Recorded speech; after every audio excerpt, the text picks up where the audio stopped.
So, good morning, everybody. I hope everybody's doing really well.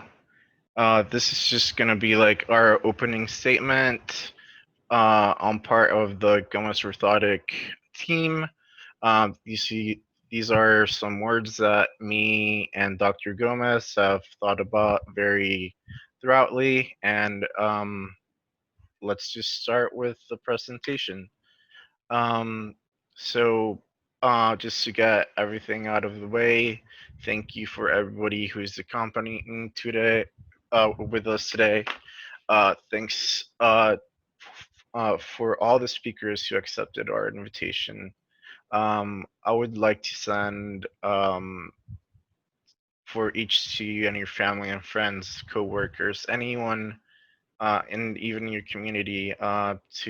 We hope that they're healthy and continue to do so throughout this pandemic. It's been really hard on some people, and we are so happy that we can do stuff like this to continue educating on behalf of um, on behalf of the Gomez Orthotic Systems. Um, we have several participants from different countries and institutions. Um, and thanks for all of you to open your doors for the Gomez Orthotic Spine System. Um, just letting you know through this presentation, there will be obviously some people from countries, especially from Latin America, and they will be trying their best to speak English. So please be very patient with them. And if you have any questions, you can always send me a message through chat, or please leave a comment on our Facebook, and we can address that if there needs to be any clarification. Um, okay, so here's comes the meaty part of what we do at Gomez Orthotic Systems. Um, uh, Gomez Orthotic Systems, um, we have this, uh, we have been seeing that throughout the industry. Braces, worker sets have been advertised as a solution to a whole population of patients. Many of them are being sold by the name of the brace and not by the biomechanical approach of their initial designers. Um, it's important that when a patient starts their treatment using spinal braces, uh, there really is no consensus in our industry for letting the patient know what's the initial dosage, like how this will really affect their lives, and this may leave many of them uncertain to start this long and demanding treatment. Um, this also just gives a loss of credibility to the conservative treatment of the spine. At our company, Gomez Orthotic Systems, we have made it our goal not to sell products. We seek to serve our patients with the utmost respect, humanity, and professionalism they deserve. Dr. Gomez, my father, has dedicated the last 32 years of his life to understand and to teach the new generations of clinicians a clear and simple form of the Gomez Orthotic spinal system. This system uses the clinical signs and biomechanical signs of each specific patient. We have received and modified many patients' cases using CAD/CAM software and state-of-the-art manufacturing. Um, Therefore, and in conclusion, we at Gomez Orthotic Systems, we feel that we are against many of the standards that are used to treat spinal deformities. For example, we feel like the Cobb angle is not a great way to look at the patient, or whenever you use a cob angle, you're not really looking at the patient, you're just looking at an x-ray with a deformed spine. We like to look at the whole patient. Um, it's very common to this day to hear surgeons of high prestige advocating that spinal braces and physical therapy doesn't work for scoliosis. Um, we don't agree with that.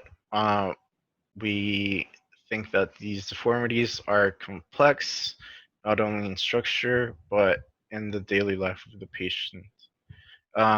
Reducing a curve is not always the meaning of an adequate goal that will ultimately be more stable for the patient for the rest of their lives. Um, Finally, uh, we look forward to hearing your feedback and recommendations. This is our first time ever doing anything like this, and honestly, myself, Miguel, and my father, Dr. Gomez, we have the same name. Um, we are very um, we are dreaming of having more of these in the future, uh, even if with the pandemic we're not. So thank you so much, and I am gonna explain really quick what we will be doing here.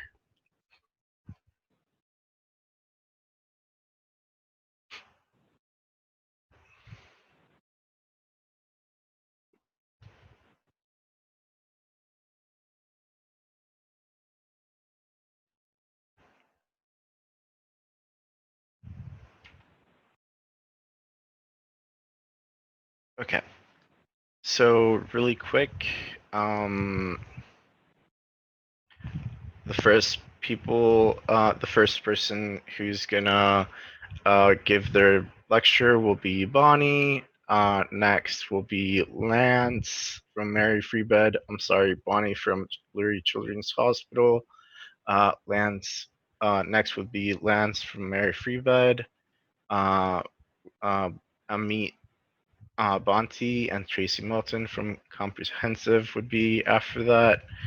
Um, then Jacob, um, Lourdes from Inster, Spencer Smith and Chris from Transcend and SureStep. Um, we have two Brazilian doctors, Dr. Paulino and Portela. Um, Patricia Rogel from PR Orthotics. Dr. Olavo Latif. Um, and finally, we'll be ending the presentations with Diane Zambrano and Dr. Miguel Gomez. And after that, we're going to have a closing presentation. And in the meantime, if you guys have any questions or answers, again, please send them through the chat or through Facebook. Um, I will be trying to collect as many questions as I can, and at the end of all the presentations, we could have maybe some question and answer time. So without further ado, let's get Bonnie Lashuk from Lurie Children's Hospital to do her presentation.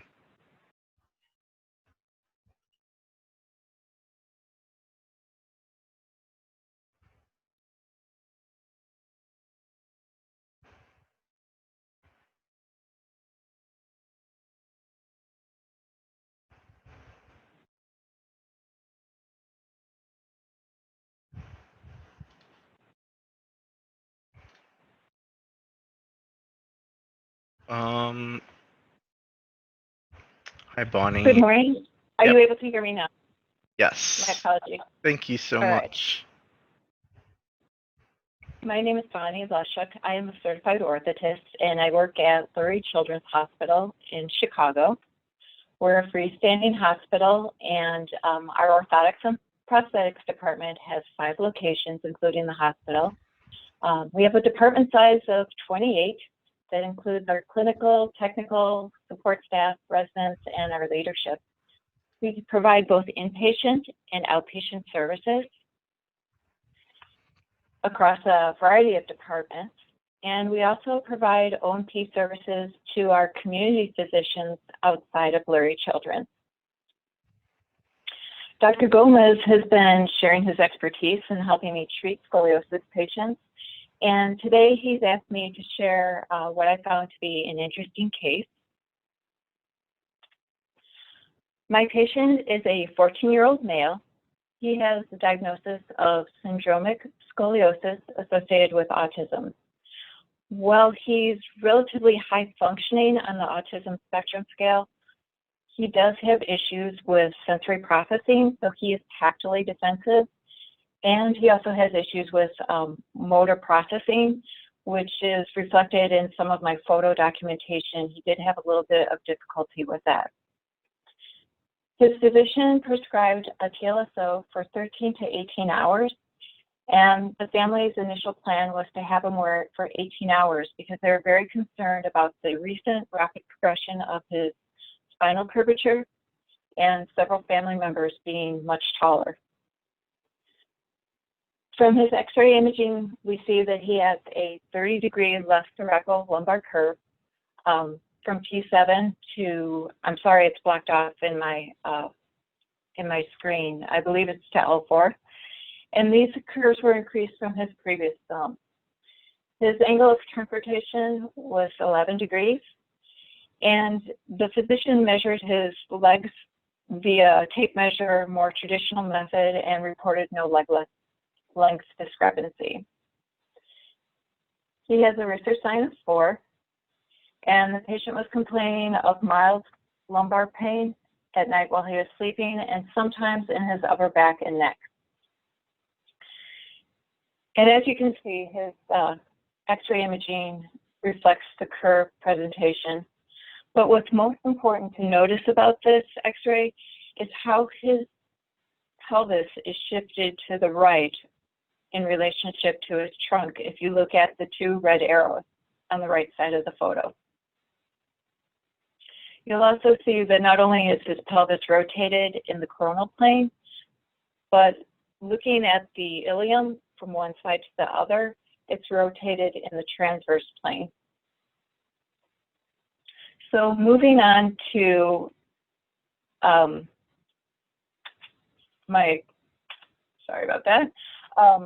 photo documentation and looking at the coronal plane starting superior and moving inferiorly, you'll see that he has a mild left head tilt, a left thoracolumbar curve, left shoulder elevation, a right arm gap greater than the left, and right pelvic elevation. And then moving on to the sagittal plane, you'll see that he has an anterior head displacement as well as his trunk mass is anteriorly displaced, and increased lordosis and knee hyperextension. Going back to the coronal plane, it's also important to note that there is a large shift of his trunk mass to the left side.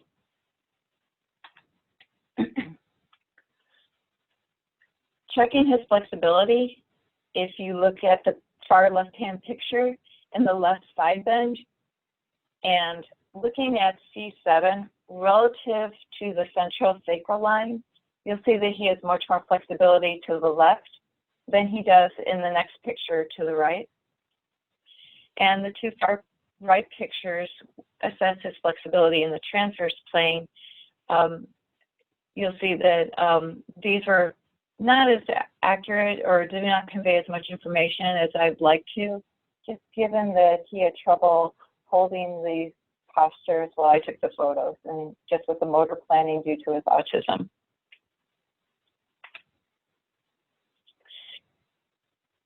Dr. Gomez has been emphasizing to me how important it is to assess these patients in the transverse plane. So looking superiorly, if you create a point at the acromion process and draw a line between the 2 points, you'll see that he has clockwise rotation of the shoulder and upper thoracic area. And then his thoracolumbar curve is counterclockwise rotation. And this is also reflected in the 2 far right pictures with the scoliometer. I also assessed his flexibility in the coronal plane in sideline, and his lumbar curve corrected approximately 50 to 60%. In the bottom picture, I tried a larger bolster to try and correct the curve past neutral. However, when I tried this, the patient kept rolling anteriorly and could not tolerate increased correction.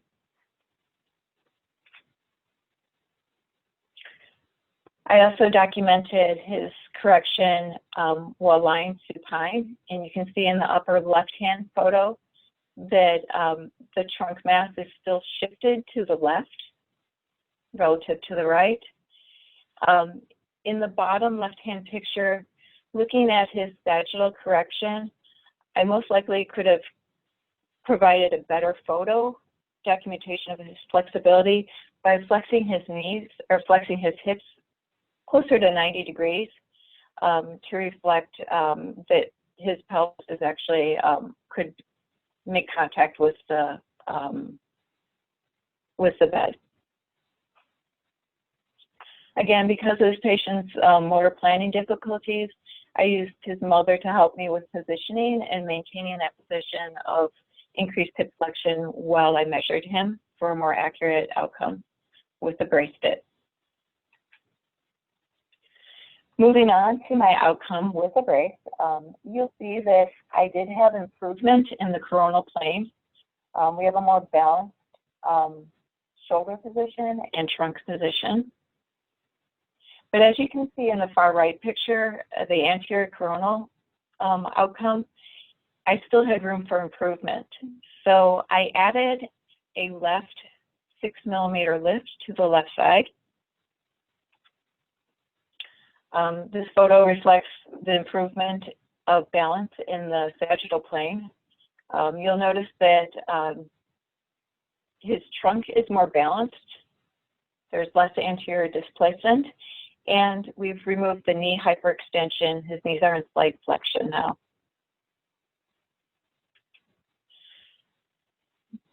The X-ray imaging confirmed that there was approximately 50% correction or curve reduction. There's more mass symmetry, again, looking at the pelvis in relation to the rib cage at the right side. He's more centered. And then looking at the transverse plane, you'll see that the rotation of the curve has decreased. In the far left-hand picture, you can barely see the right pedicles. And now in brace, the right pedicles are visible. And I believe that the 6mm lift under the left leg helped greatly with this correction. His mother was really appreciative of the method of photo documentation and measuring over taking a custom task due to the patient's sensory processing issues. We also provide an I button in all of our TLSOs so that we can help give feedback to the patient regarding their wearing compliance. His initial goal was 13 to 18 hours, and he averaged closer to 11 hours. His mother felt that this was due to the disruption that we had with the COVID precautions. While he initially was wearing the brace to school and getting close to 18 hours, once they discontinued school and disrupted his routine, that caused some issues and decreased his wear time. If I were to, well, actually not if, when I see this patient again, I still believe that we can get additional correction And the next step that I would take would be to add a small pad in the lumbar area close to the paraspinal muscles in order to try and decrease the rotation in that area. So thank you for your attention, and do you have any questions for me?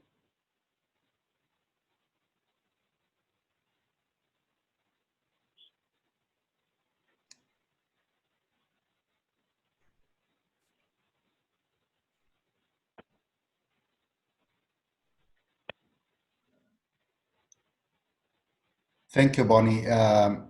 A great presentation. I think we are going to collect the questions to the end. So thank you so much for the presentation. Thank you for having me. Yes, Miguel, do you want to invite the second speaker, please? Yes. Can Lance Wiersma from Mary Free Bed? I will unmute you. And Lance, if you could open your presentation and then share your screen, it'd be great. Thank you.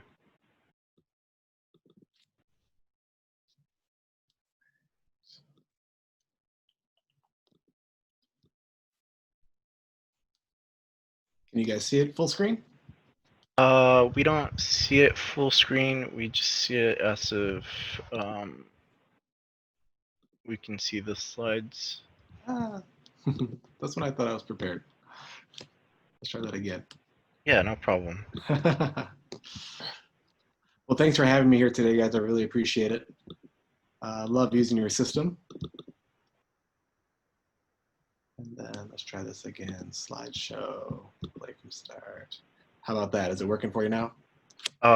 You have to share the screen again. Thank you. No worries.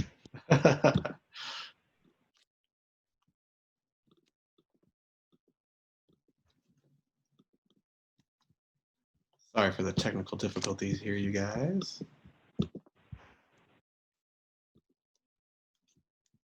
I'm not a Zoomer. It's okay. I think we are all, you know, getting adjusted to this kind of new normal. So. Absolutely, absolutely. All right, so where is my screen? Oh, I lost my Zoom screen.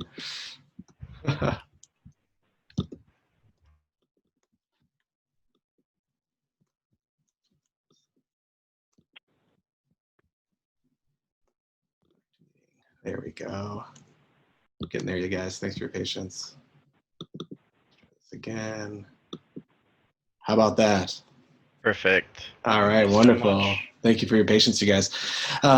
Thanks for having me here. I am really pleasured to be here today. My name is Lance Wiersma. I'm a certified orthotist, and I'm a fast talker. So if for some reason I speak too quickly, don't hesitate to let me know. I'm happy to repeat anything you guys need. I've been working at Mary Free Bed Rehabilitation Hospital for the past 10 years. I got my CO certification from Northwestern University in 2009 or 2010, and I got my undergrad from Grand Valley State here in Grand Rapids, Michigan. I'm primarily a pediatric orthotist. My caseload is roughly about 50% scoliosis, about 40% lower extremity bracing, and about 10% upper extremity or cranial. We have a large residency program. I provide education when I can. I was residency mentor there from 13 to 19, and also served as our pediatric team lead for a couple of years to help grow the program. So enough about me. This is our hospital. This is where I work. This is Mary Free Bed Rehabilitation Hospital. They have a really interesting mission. About 125 years ago, they always wanted to have a free bed, and they put the responsibility onto the community that said, if your name is Mary, or if you know anybody named Mary, you have a financial obligation to donate to the cause. So now 125 years later, we have a 145 bed inpatient hospital. We only do rehabilitation services. We're a nonprofit hospital.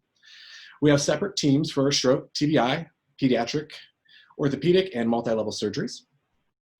We have over 100 outpatient therapy programs. We have on-site radiology, which is absolutely beautiful for our scoliosis program.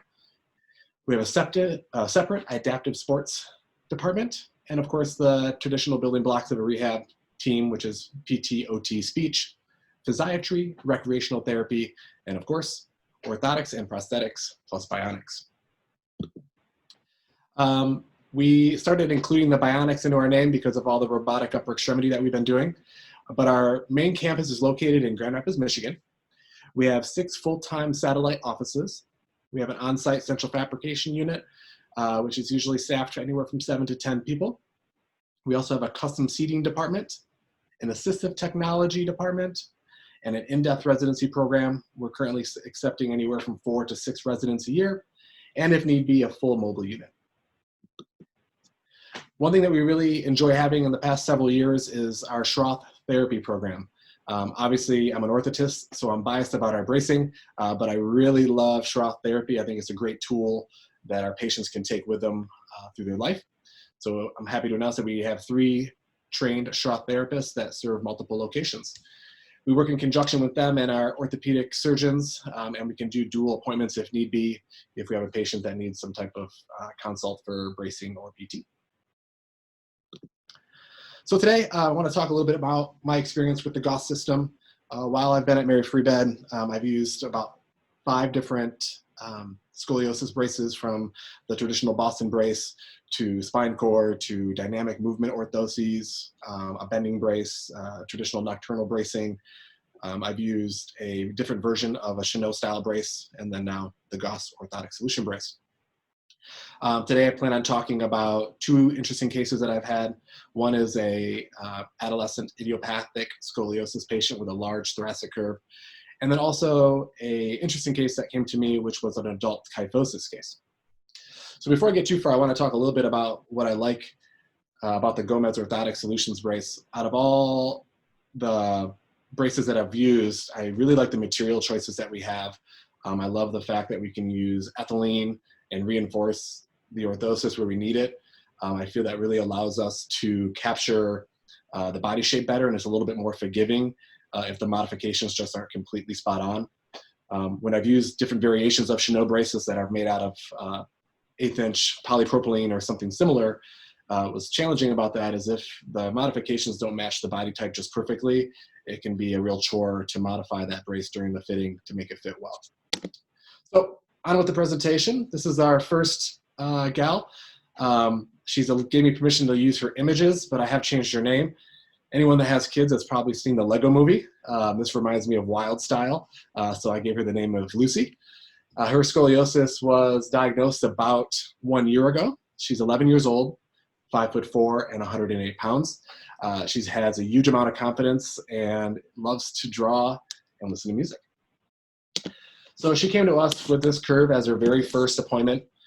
As you can see, she has a very large left thoracolumbar curve, as well as a upper or mid thoracic curve. So her T8, T9 apex on the right, measuring over 45 degrees, and same for her L1 apex, measuring at over 45 degrees as well. There's her 1. So here's some of her clinical presentation. As you can see, she likes to put her weight line a bit anterior. Her body mass tends to lean a little bit more to the left, and she has a little bit of a right shoulder elevation. Also, if you look at the far image on the right, you'll notice her head tilting a little bit more in this picture. But for the most part, her sitting posture is normal, and she does have a slight decomp to the left, roughly 2 centimeters. So we do our traditional twist test and bending test, as I call them, as part of the measurement process. As you can see in the second image on your right, she has more flexibility turning clockwise, and also more flexibility bending to the right.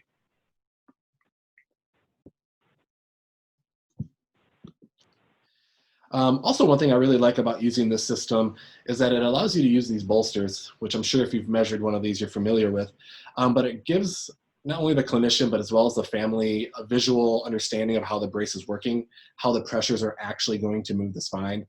And what's nice is if you have a flexible patient in the office and the parents can see truly how much you're translating the spine during the measurement process, I think it gives them a lot of buy-in, which we all know can be a challenge sometimes.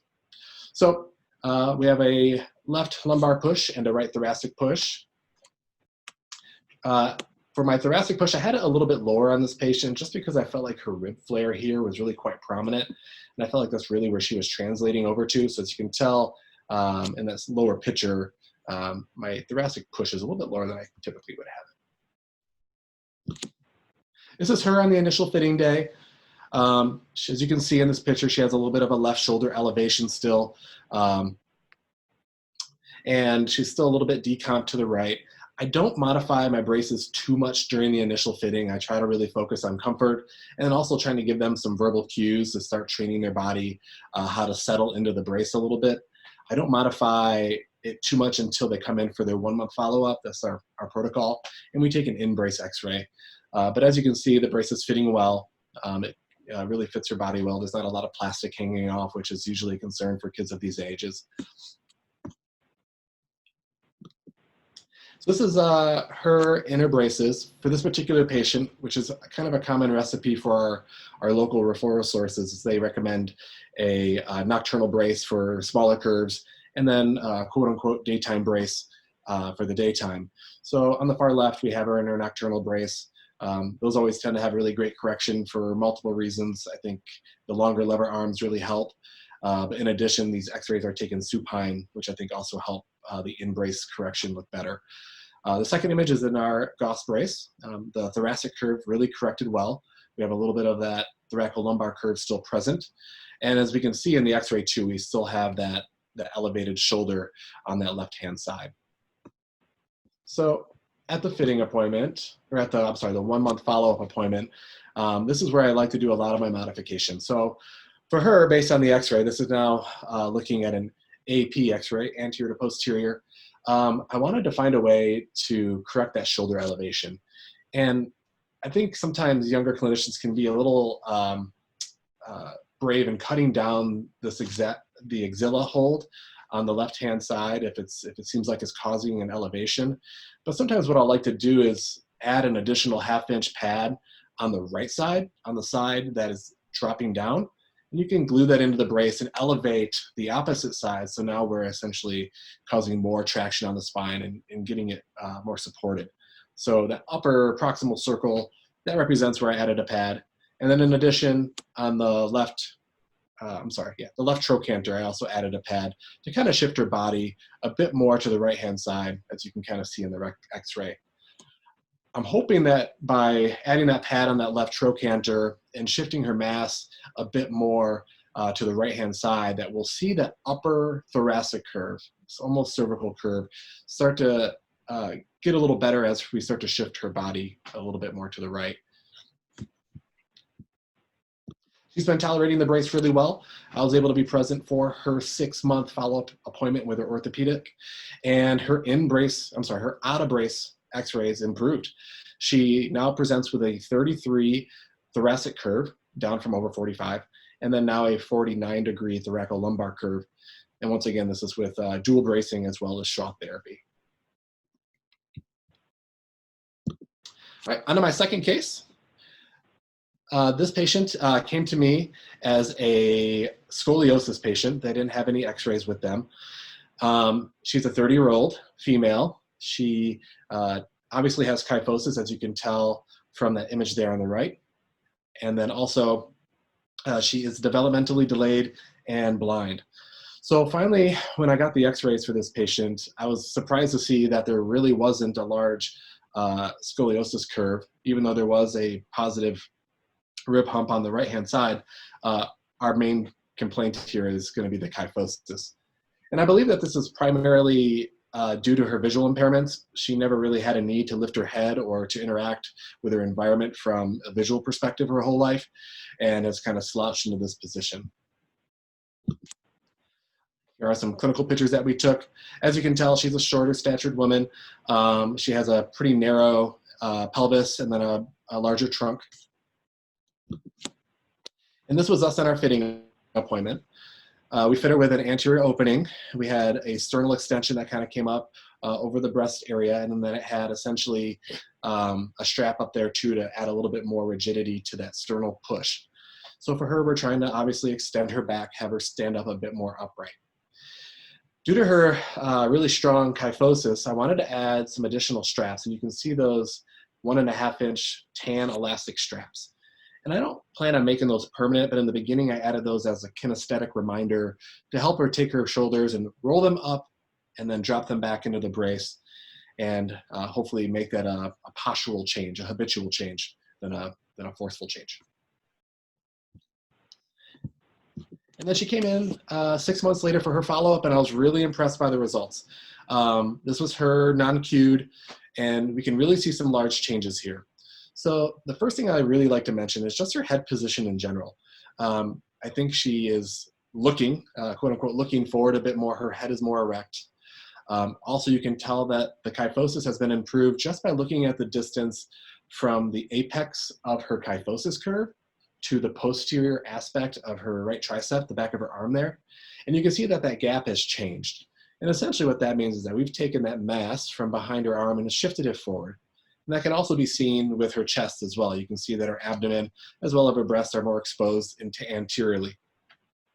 Also, if you look at the picture on the far left, you'll see that the sagittal midline there, that her pelvis is a little bit posterior, at least her glutes are, and then her back is also kind of behind that line because her head is so far forward.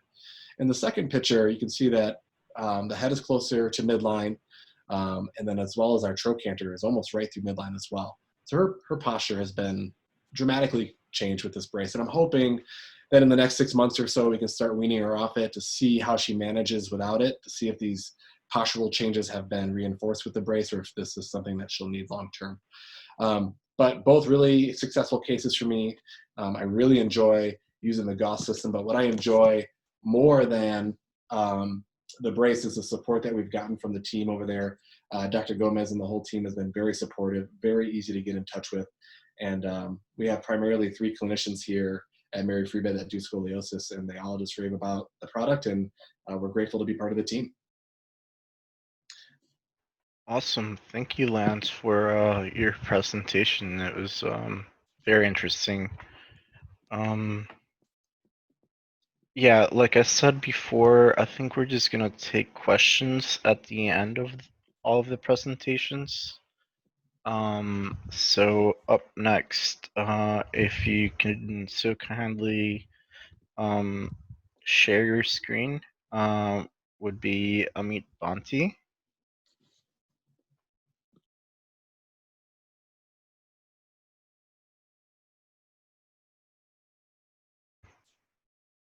And or Tracy.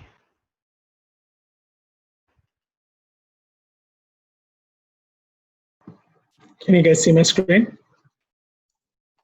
Yes, we can. Okay.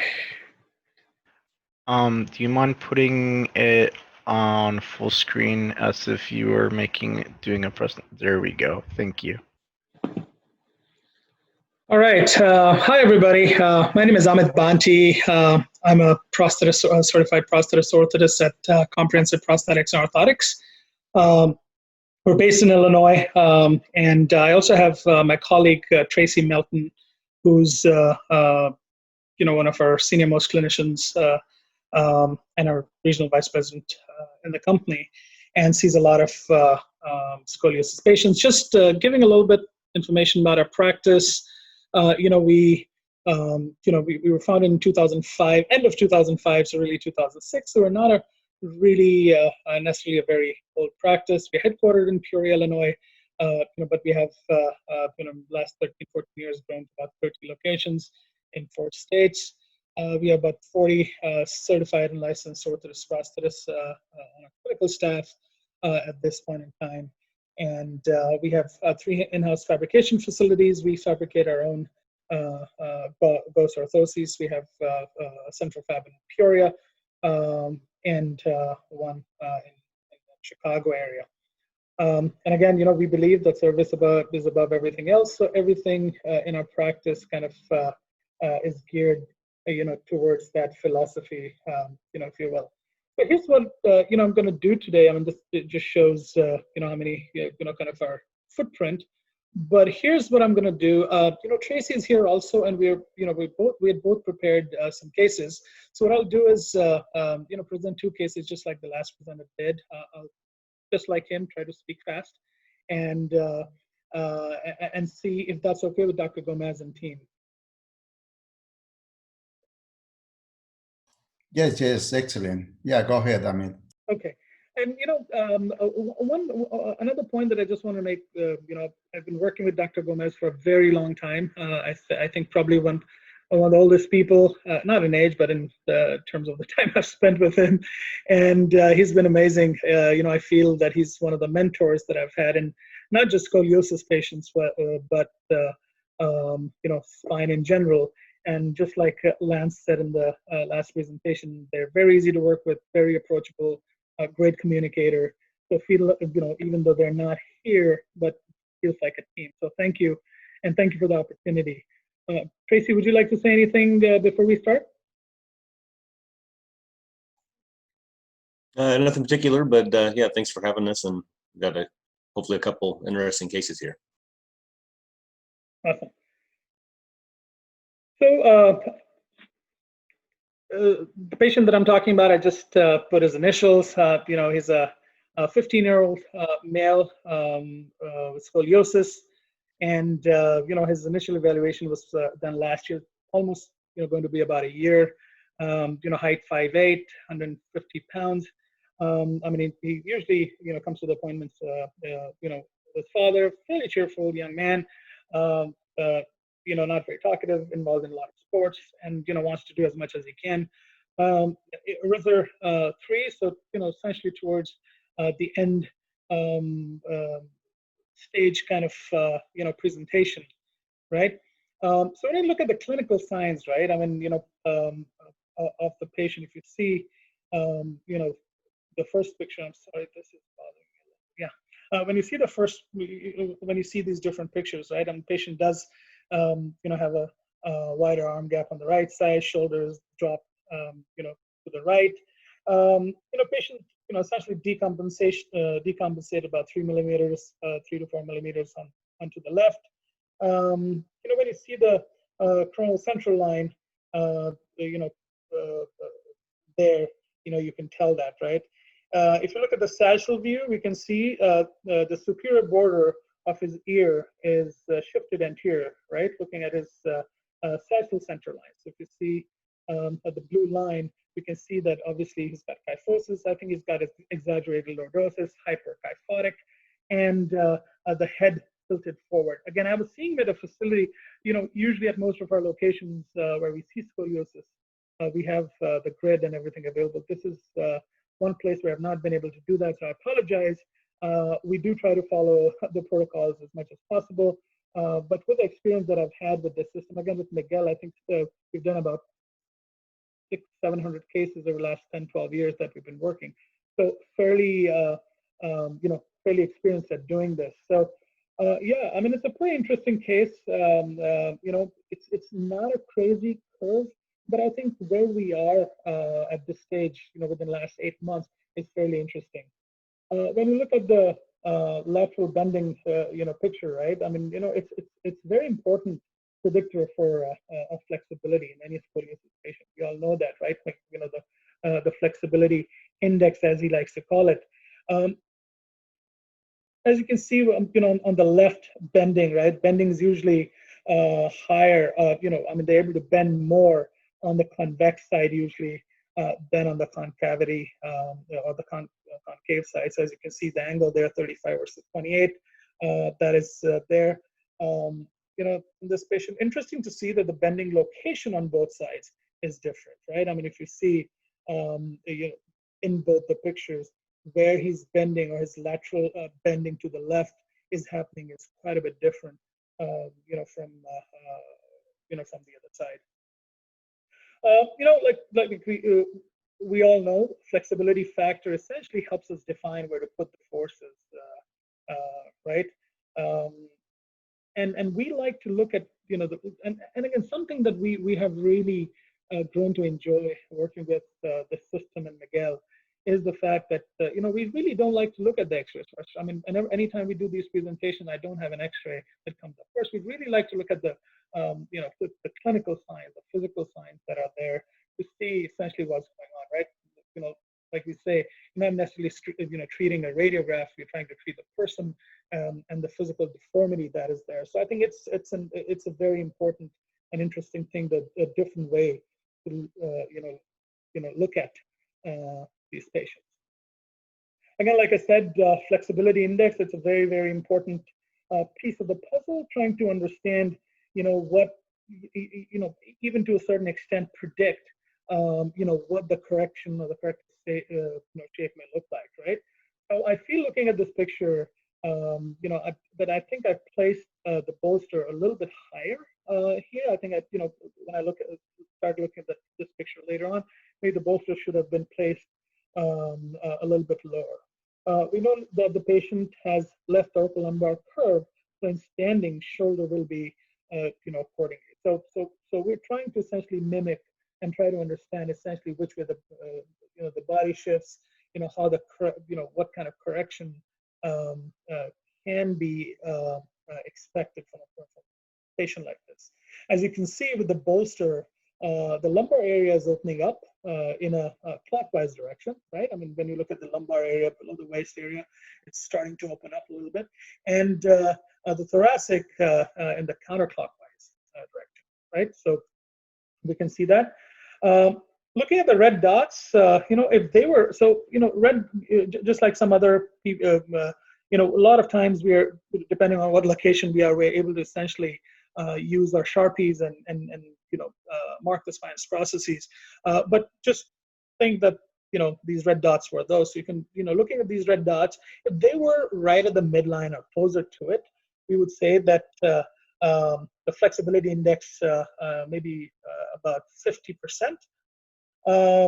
But in this case, right, we feel since it's past that, right, I mean, we're essentially able to, correct it past that midline, we think that he's more flexible. So we graded it at about 60%. So that is kind of what we were looking at, right? So when we look at predicting corrections, right, it's very interesting. So say, for example, and I have not gotten to the X-rays yet, but I mean, if you look at the X-rays, his curve was 27. So we just say for example, his curve was 30 degrees, right? So with 60% flexibility index, we think that the curve should be able to correct to about 12 degrees, right? So I would say that a 27-degree curve would correct to about 10 to 11 degrees out of brace eventually, right? Based on the Gauss method. Does that make sense? Right? So essentially trying to predict a certain amount of correction that can be obtained using the flexibility index method that Miguel has taught us, right? So now, looking at the X-ray, right? I mean, again, it's a very simple curve. Patients like Cruiser 3, 27 degrees, right? I mean, apex at P11.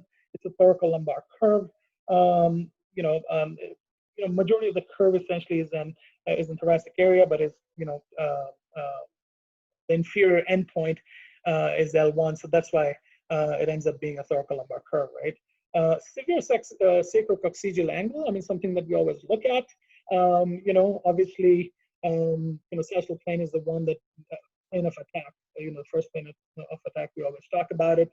In order to open the facet joints to make the spine mobile in coronal plane. So always look at that angle. Essentially helps with the posterior pelvic tilt to reduction of lordosis, to open up the facets in order to make the spine more mobile. So this is kind of the presentation. The patient's also hyperkyphotic.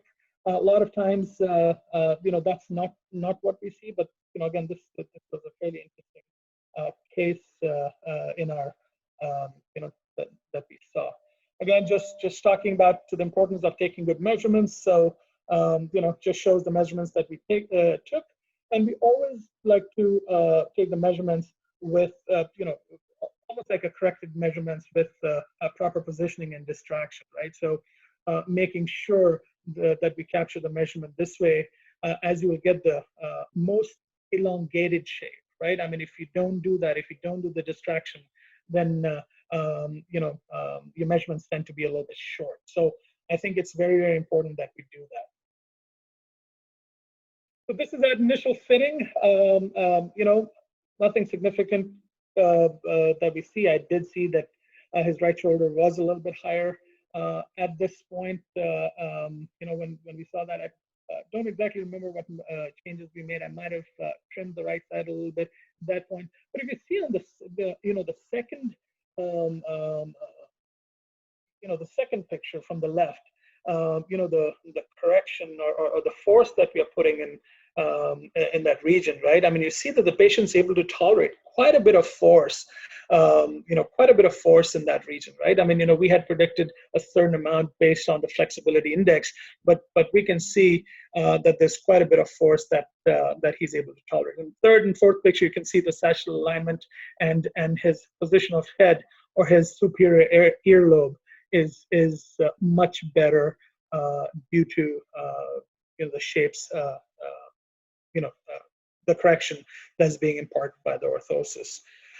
So when we look at the X-rays, the initial X-rays with the orthosis, so if you look at the first X-ray, on the left you can see obviously the curve, the patient's the pelvis is rotated in transverse plane, counterclockwise. But if you see the in-brace X-ray, there's a pretty good correction, and you can tell that there's quite a bit of stuff going on in transverse plane, where you see the pelvis being fairly stable and not rotated so much, right? And then you see, if you see the last X-ray there, the patient, after having taken off the brace about 24 hours before the X-ray, is holding at about 10 degrees. So, so that was fairly interesting, and also the transverse plane is holding pretty stable and looking pretty good over there. So. So it seems like, obviously the treatment's working. The patient's wearing the orthosis 16 to 18 hours a day at this point in time. But I think the patient was just back for a follow-up, so we had taken these pictures. So the orthosis at this point in time, he's outgrown it to a certain extent, but so we're going to do a new orthosis, right? But the very interesting aspect of this whole thing is that within 8 months, right, we are able to essentially change. He came in as a candidate for a TLSO that was going to be worn quite a bit. But at this point in time, what we're thinking is we're going to transition him from a full-time brace or long-time brace on a day-to-day basis to a nighttime only orthosis, right? It's currently holding fairly nicely at about 10 degrees, right? I mean, also if you see the magnitude's gone from 27 degrees to 2 to 3 degrees in orthosis and 10 degrees, out of brace, right? I mean, I think it's pretty much in line. I mean, that's the most interesting part, right? Our initial prediction of what the correction may look like is, if you follow the procedures, and again, it's not going to happen with all patients, but if you follow the process, in many ways, you can essentially play with this predictor aspect and, challenge yourself to see if you're able to follow your cases well, challenge yourself and see if that predictor works for you or not. In this case, it came pretty close, right? Again, it's not about what the orthosis is doing for the patients. It's really about how you're able to train the muscles, utilizing the orthosis. She also works for shock therapy. We work very closely with a few of them. And between all of these different elements, a lot of support from the family, how they're able to train their muscles properly and achieve good alignment. Again, it's a 15-year-old patient who was a 3 end stage, still did very well with the orthotic intervention. So that was my presentation. I think that was the last slide. Thank you. I mean, that was very interesting. I definitely love the details that you have been providing about like the flexibility factor, and also like we're just not treating just the spine, but also like many other tissues such as muscle tissues, adipose tissues, like connective tissues, all the stuff like that, which we really have to take into consideration when looking at a whole patient. So thank you very much.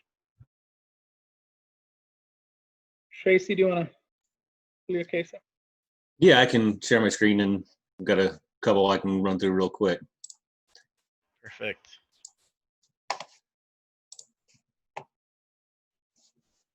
All right, can you see me there? Yep.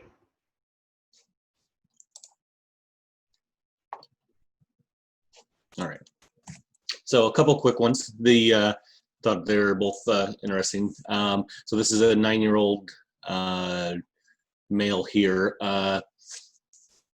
We'll just go over, I guess, some of the basic things that I'm seeing with them. But really, the case, came in at 9 years old. He presented with a, 25-degree thoracic and a 20-degree lumbar curvature. If we look at the pictures here coming up, he is compensated with a pretty strong right trunk decompensation.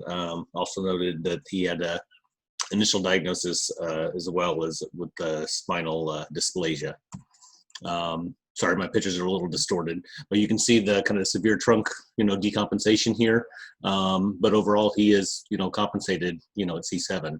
And then looking at the rotation, there's a very strong, thoracic rotation. Yeah, I don't have the picture here, but he actually doesn't really have much lumbar rotation. And you can see it in the picture. There's a little bit there.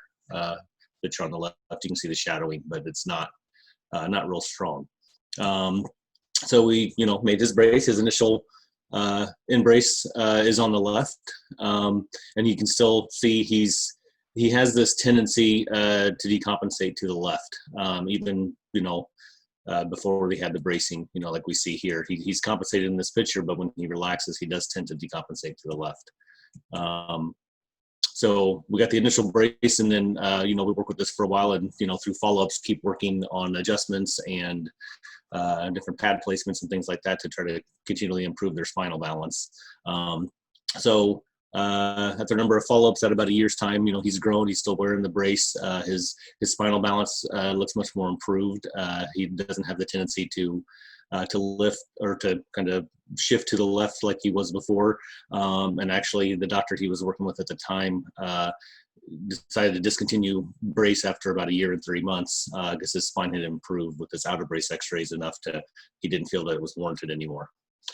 We'll get into some of that. So now going into the future, the patient has a starting to show some curvature in his spine again, with some more growth, which I think most of us would expect. And he's the doctor that he was working with is now retired, and he's got a new physician that they're working with. So he's back in again for a new brace, but now the outer brace x-ray is showing a thoracic 16 degree and a lumbar 18. So it is improved from the original curvatures, but still something we want to look at managing since it's starting to progress again. So here, this is his initial presentation. So he does, as compared to his original pictures, he does have a pretty, significantly reduced trunk decompensation and also, reduced rotation, but there is still a pretty significant thoracic rotation here. So then his, new brace was fabricated, the in-brace x-ray, reducing those curvatures. We still have a little bit of work there I think we can, play with to try to help with the spinal balance.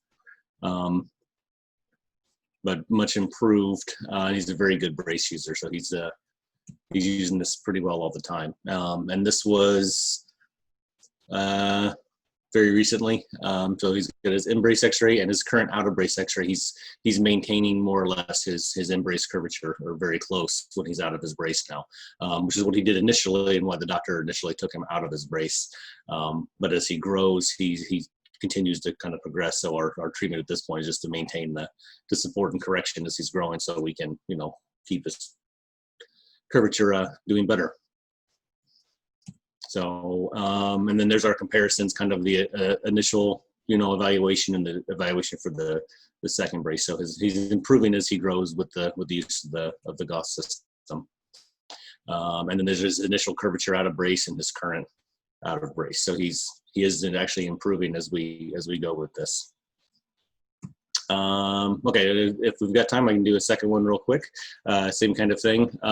It's a different type of curvature. It's more of a strong, thoracolumbar curvature. It's about 30 degrees with some upper thoracic curvature as well. And it's a strong left trunk decompensation, but she is compensated as well when standing. You can kind of see the shifting of her spine, how she stands. She is balanced, but you know, kind of very compressed and bent with a large shift. The pelvis is neutral, but the trunk has a lot of distortion in it, and a very severe, you know, rotation here as well. So her initial brace, that was at the delivery of the fitting. So she's, you know, got a little elevation in that shoulder, and I'm generally not worried about that at the initial fittings. I'm looking at getting them into it, seeing what their spine stretches and how they start compensating and accommodating the brace as they grow. So that's her initial in-brace x-ray, you know, looking pretty good from her initial curvature, you know, from here. Balance looks good. Actually, I think we did some adjustments on this to try to get her a little more balanced and get that shoulder to drop down. And yeah, here's her out of brace x-ray and some of the adjustments that have been made to the brace. I don't see the adjustments in there, but you can see her shoulders are more level. She's more balanced in standing as compared to her delivery appointment there. But this is her new out of brace x-ray compared to her original out of brace. So she's actually maintaining and kind of holding a good curvature there as well, and her spinal balance has definitely improved. Same thing with her. She's growing. This is her new out of brace x-ray. She's now 8 years old. The thoracolumbar it's actually gotten worse, but the upper thoracic is a little better. What happened here is that she more or less outgrew her brace somewhere in follow-up, and mom decided to not come in for a while, and she grew and started getting a stronger curvature again. So then we have a new order, you know, to fit her with a new brace. So her new evaluation, as compared to her original evaluation, again, you know, she does have reduced decompensation of her trunk. She is more balanced still, even though her curvature is actually worse. And then her rotation of her thoracic spine is quite a bit reduced as compared to her original. So then we have our new brace. She decided to go with the same color.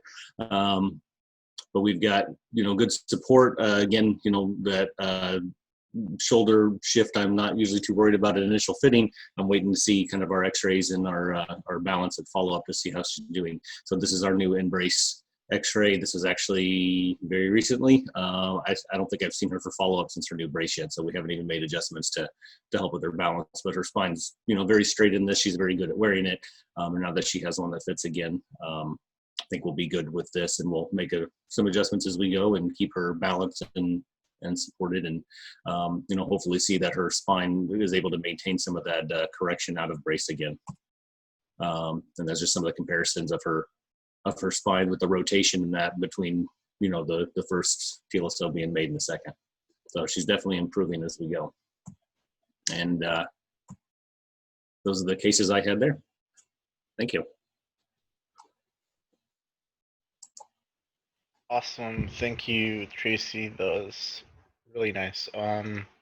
Next up, can we get Dr. Jacob Kang?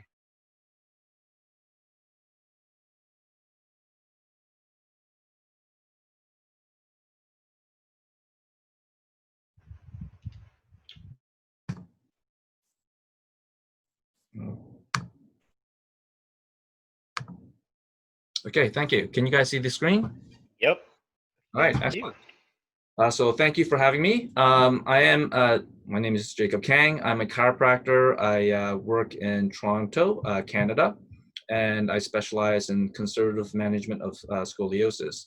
Now, I've known Dr. Gomez for about 9 years, and I've certainly learned a lot from him from using the GHOST system. And part of the reason why we started working with him is because his system is very congruent with our own system. And again, I use a lot of other conservative management of scoliosis, like the Schroth method that you guys heard of, along with other treatment methods. And I like it because it's always been consistently positive, predictable outcomes. Now, I want to talk a little bit about the in-brace curve correction. Like, how do you determine if a brace is a good brace? And I think a lot of the goal of the clinicians when they're designing a brace is that they're always looking for curve reduction. And there seems to be a prevailing thought that the goal should be to achieve at least 50% of curve reduction for a brace to be effective. Now, unfortunately, I think this goal is basing purely on the X-ray criteria. And now I'm seeing a lot of braces where it seems like their focus is purely to decrease the Cobb angle without looking at all of the other important variables and factors, which actually Dr. Gomez looks at. Now, the GOES focuses more on the global and segmental alignment and balance. And that's what I like about the GOES system, because it doesn't focus purely on the X-rays. And I find that Dr. Gomez looks at other variables that makes the GOES brace a lot more custom than some of these other braces. And that's why the GOES brace focuses more on the three-dimensional approach instead of just looking at the Cobb angle and just the coronal plane. Now, I'm going to take a look at the case presentation of a juvenile idiopathic scoliosis case. This was a young girl whose scoliosis was first diagnosed when she was 7 years of age. And when she was first diagnosed, she had a 26-degree curvature, and they decided to just watch and wait. And so a subsequent X-ray 6 months later showed a progression to 34 degrees. And that's when a brace was prescribed. And as you can see from this X-ray here on the lateral X-ray, you can see that she has a very poor sagittal profile as well. So unfortunately, I wasn't able to find her in the original brace that she had, but this is pretty much a similar brace that she had when she first came in. So as you can see, her in-brace correction in the other brace that she got from the hospital was actually quite good. You can see that the in-brace correction was quite decent, and you would think that she would come out with a positive outcome. So when she went into the brace, she had that 33-degree Cobb angle. So when they did an out-of-brace X-ray 6 months later, you can see that there was some progression, in spite of the fact that she actually had a pretty good in-brace correction. Now, another X-ray 6 months later, you can see that she progressed even further, in spite of the fact that she had a good in-brace correction. And you can see from the sagittal X-ray that her lordosis in her thoracic spine has also increased. So clinically, just looking at her clinically, you can see that she's out of balance, she's not well aligned, and certainly she's not stable, especially for a young girl that's premenarchal. So that's when we started using the GOES system. And that's the brace that she got. And actually, I couldn't find the pictures that I had her in the initial fitting, but this was her later on. And when we compare the in-brace correction of her original brace versus GOES brace, it is quite comparable. Now, you have to understand that when she was braced in the original brace, her Cobb angle was 33 degrees, and when we braced her in the GOES brace, it was 43 degrees. And also, this is an X-ray without any modification. I haven't added any pads or anything to it. So another out-of-brace X-ray 6 months later, we can actually see for the first time in 2 years, she had gotten a correction in the GOES system of 10 degrees. And you can see just clinically how she's much better aligned, how she's much better balanced. And although I don't have the sagittal X-ray, you can see that her lordosis in her thoracic spine has also improved considerably. So again, the GOES system takes a three-dimensional approach, and it doesn't treat the X-ray. It actually treats the whole person, and then you will find that you will get good positive X-ray outcome when you're treating the spine, when you're treating the whole person three-dimensionally. Similarly, I have another patient who has again a mild scoliosis. And you can see with her as well, she's got a pretty severe lordosis in her thoracic spine.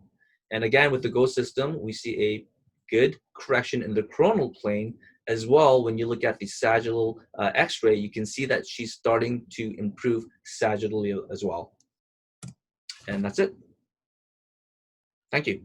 Thank you. And next up is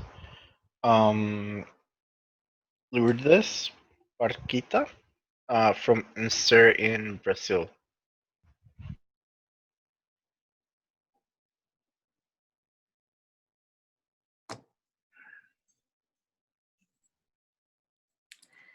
Okay.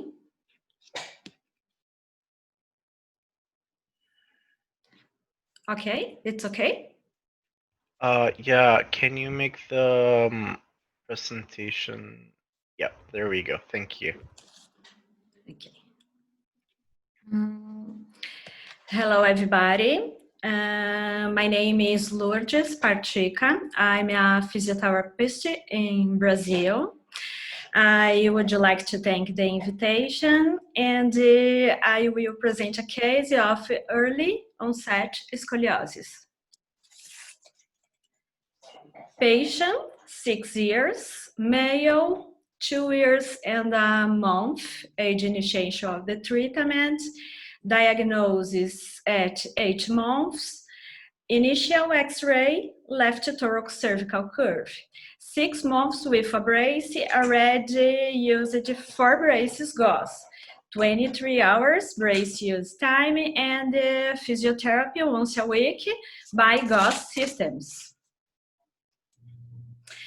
And the photos for alignment analysis in the coronal plane have shown that the patient is imbalanced on the left. Therefore, the mass distribution is more to the left. Rotation is a component which draws a lot of attention as well. The transverse plane shows a counterclockwise rotation of the thoracic segment and the left shoulder in protrusion, therefore rotated clockwise. The presence of thoracic gibbosity on the left at ademesthesis was observed. Evaluating the rotation from distal to proximal, therefore, from the pelvis to the head, it's important to highlight a reverse rotation to the real one. X-ray of the beginning of the treatment. A lack of alignment of the thoracic cage in relation to the pelvis is shown. It was also observed a left thoracocervical curve with a Cobb angle of 60 degrees. X-ray control performed 6 weeks after wearing the first brace.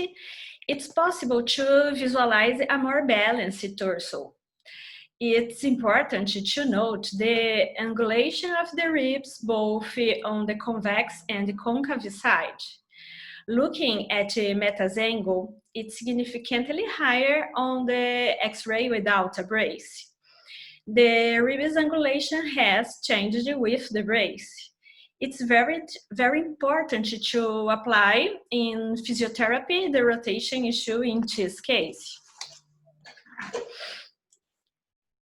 Here, we can see the entire evolution of the patient in the anterior coronal plane.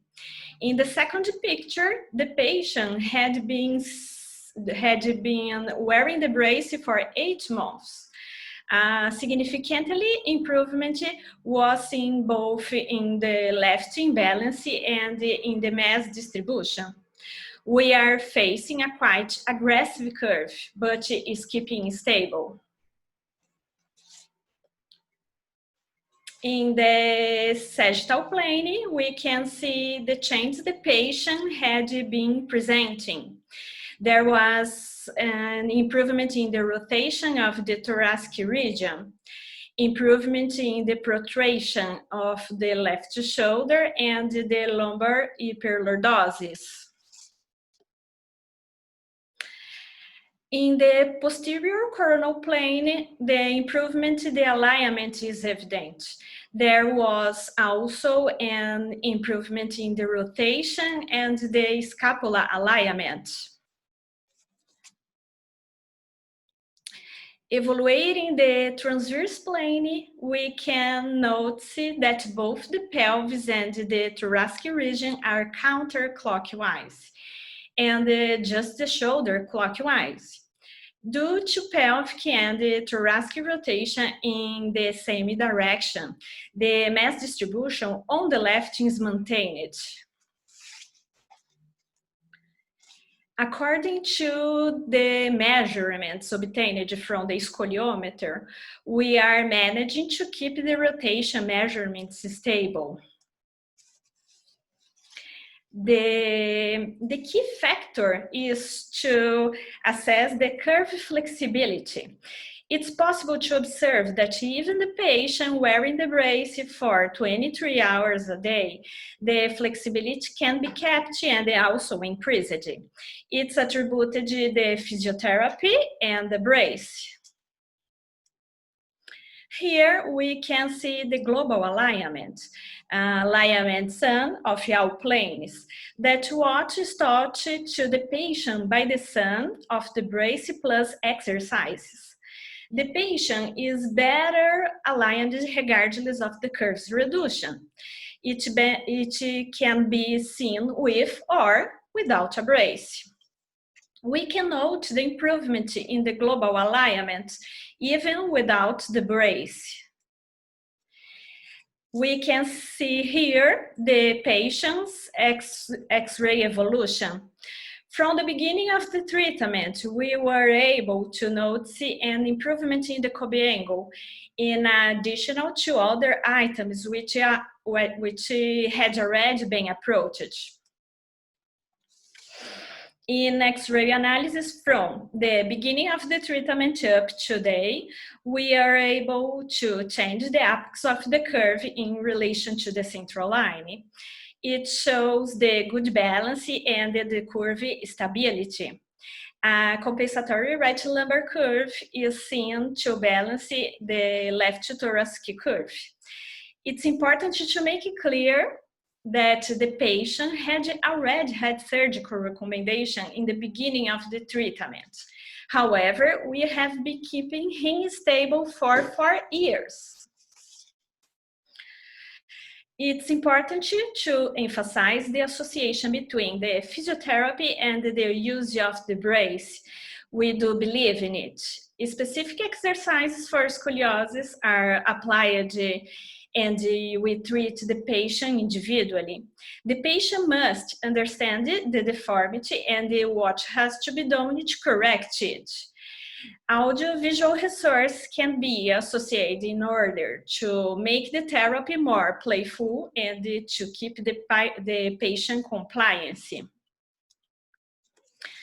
And family members are guided to carry out specific mobilizations, as well as exercise which can be done at home in daily activities. Alignment and muscles balance are the key to establish. It was a pleasure to present this case, and I'm available for any doubt. Thank you very much. Thank you, Lourdes. That was very, very nice. Next up, from Transcendent Up will be Spencer and Chris Clifford.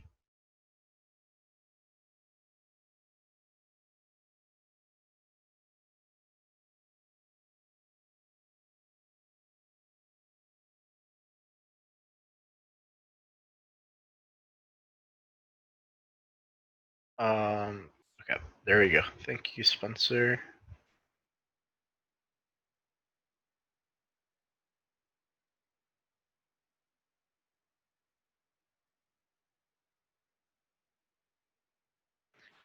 Spencer, really quick, can you unmute yourself? Okay, there we go.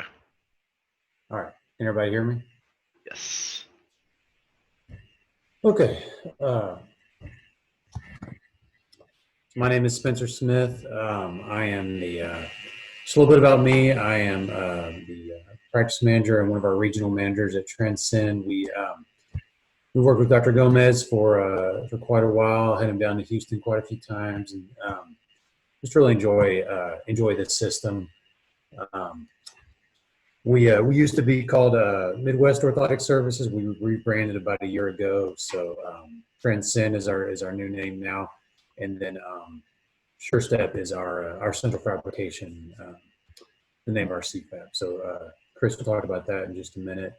But we have 11 offices throughout the country. I'm at our office in Houston by the Texas Medical Center. And then I graduated from UT Southwestern in 2009. And we do have a lot of residents come through our office from the new Baylor program as well.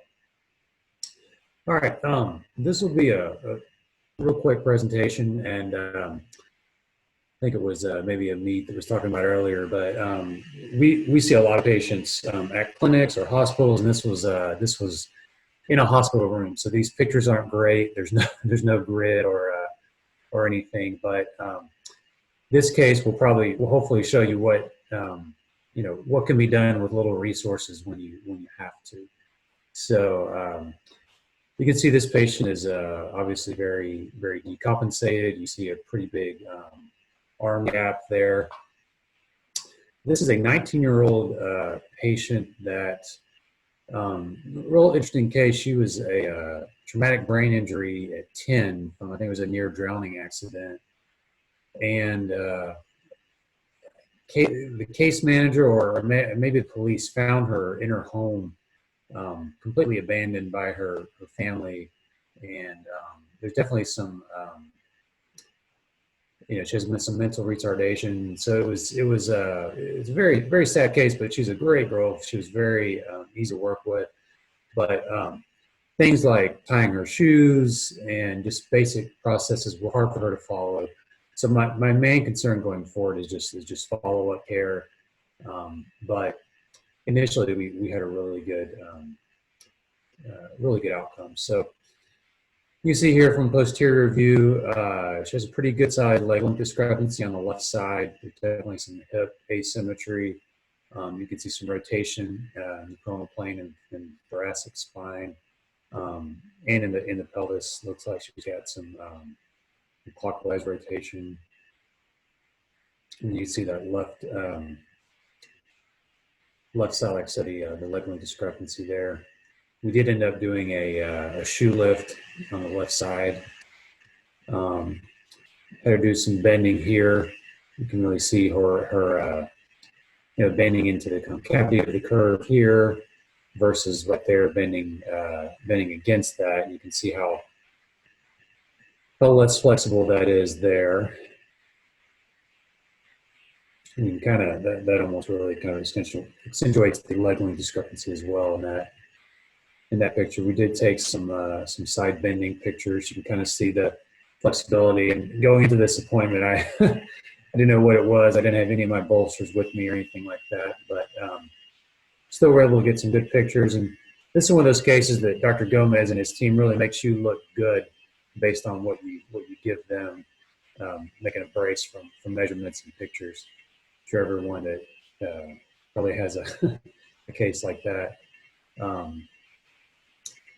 There's another one. So yeah, just a little basics about her. 19-year-old female. I didn't get an X-ray, and I couldn't get she's never been seen by ortho. There's a PM&R doctor at this acute pediatric hospital that we work with that ordered the brace. They tried to get an X-ray, but there was just this wasn't able to make it happen. Ear drowning accident, spasticity. She's been very neglected.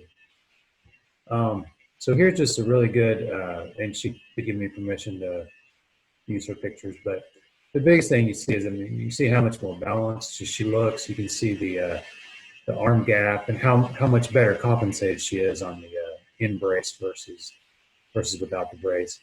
So we were very pleased, like I said, with the outcomes. Therapy was happy. The physicians were happy. My only hesitation here, this is definitely what she needs. I just don't know how much follow-up she's going to have and how much care, at home or where she's going to end up. But initially the fitting worked well. I did follow up with her a few weeks later, and she was still wearing the brace, still having good fit, good outcome, tolerated it well. She's wearing it about 18, 20 hours a day. Therapy at the hospital is very helpful with her to get her to wear it. But like I said, we were never able to get a in-brace X-ray. So real quick, but like I said, that was a good case. We've had many good cases. You know, in Houston, Rigo Cheneaux are very popular with a lot of the doctors here in town. But every referral that we get for Rigo Cheneaux, we basically talk to the doctors and tell them about the Gauss method, and we haven't had any unsuccessful cases as far as switching to the Gauss method. And we've had a lot of successful neuromuscular patients as well. A lot of spine bifida cases, CP cases, just with families and therapists that wanted to go with a little more aggressive method. And I'll let Chris get into our lab, and I'll let him take over. Thank you. Thank you, Spencer.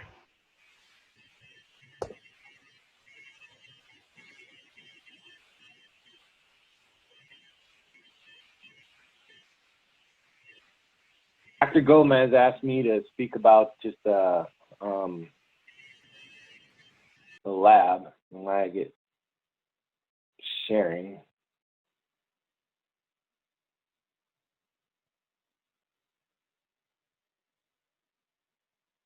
We good? Yes, we have everything set. Everything seems to be good. You can go Okay. ahead. Yep. So my name's Chris Clifford. I'm a CEO. I've been with SureStep for probably the last 11 years now.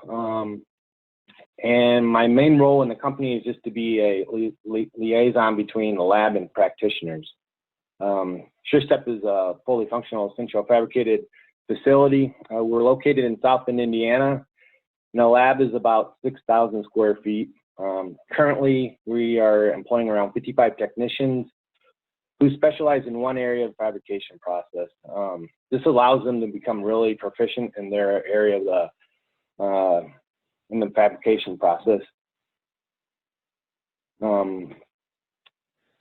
We've been manufacturing the SureStep SMO for the last 20 years. SureStep specializes in the management for the children with hypotonia. We use an extremely thin, flexible thermoplastic that compresses the soft tissue to correct pronation for normal development. I think this is why Dr. Gomez wants us to partner with him, because of the plastic that we have available for the Gauss system. Just recently, we were able to join the additive manufacturing world. We now have an HP 3D multi-jet fusion printer and 2 processors. The processors let us use 2 different materials, one that's flexible and then one that's more rigid, a PA12 nylon. Unfortunately, currently, we can't print any TLSOs right now for Gauss. The build unit is too small, but hopefully in the near future, we'll be able to. We have had the privilege of working with Dr. Gomez for maybe the last 6 years, a little bit longer. He's been able to visit our facility and educate our staff and our local PTs with the Gauss technique, so that's helped us tremendously. Last year, we were able to host Dr. Gomez again, and this time he brought Armando with us.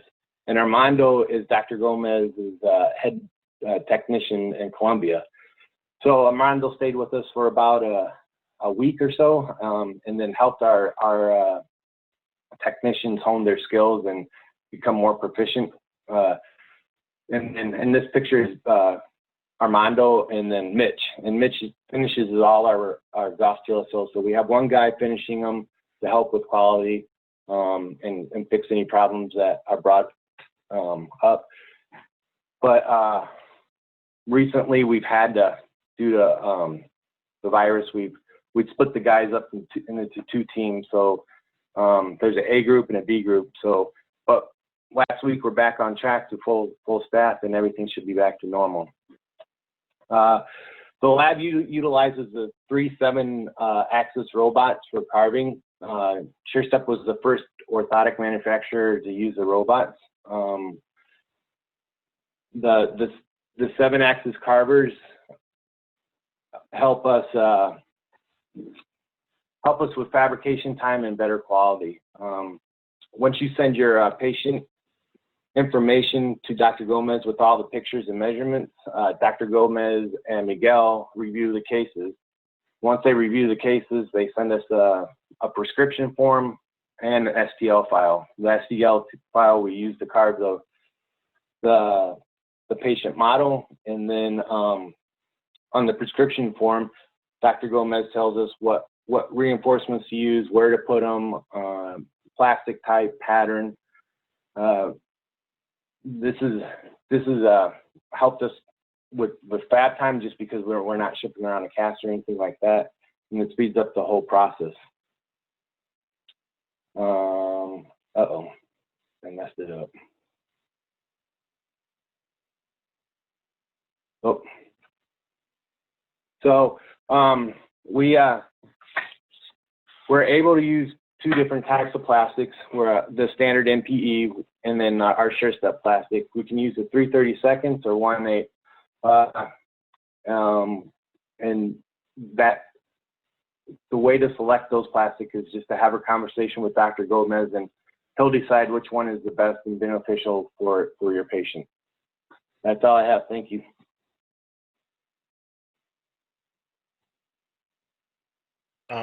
Perfect. Thank you, Chris.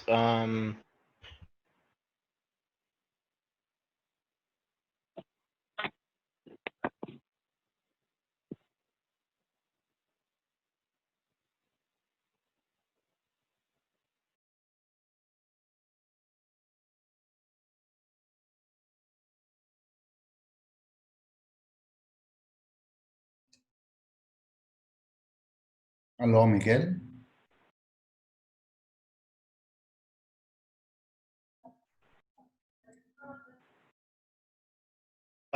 Yes, hello, sorry about that.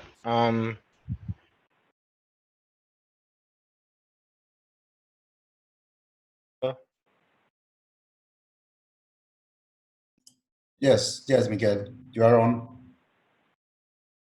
Yes, can Dr. Paulino and Dr. Portela? Yes.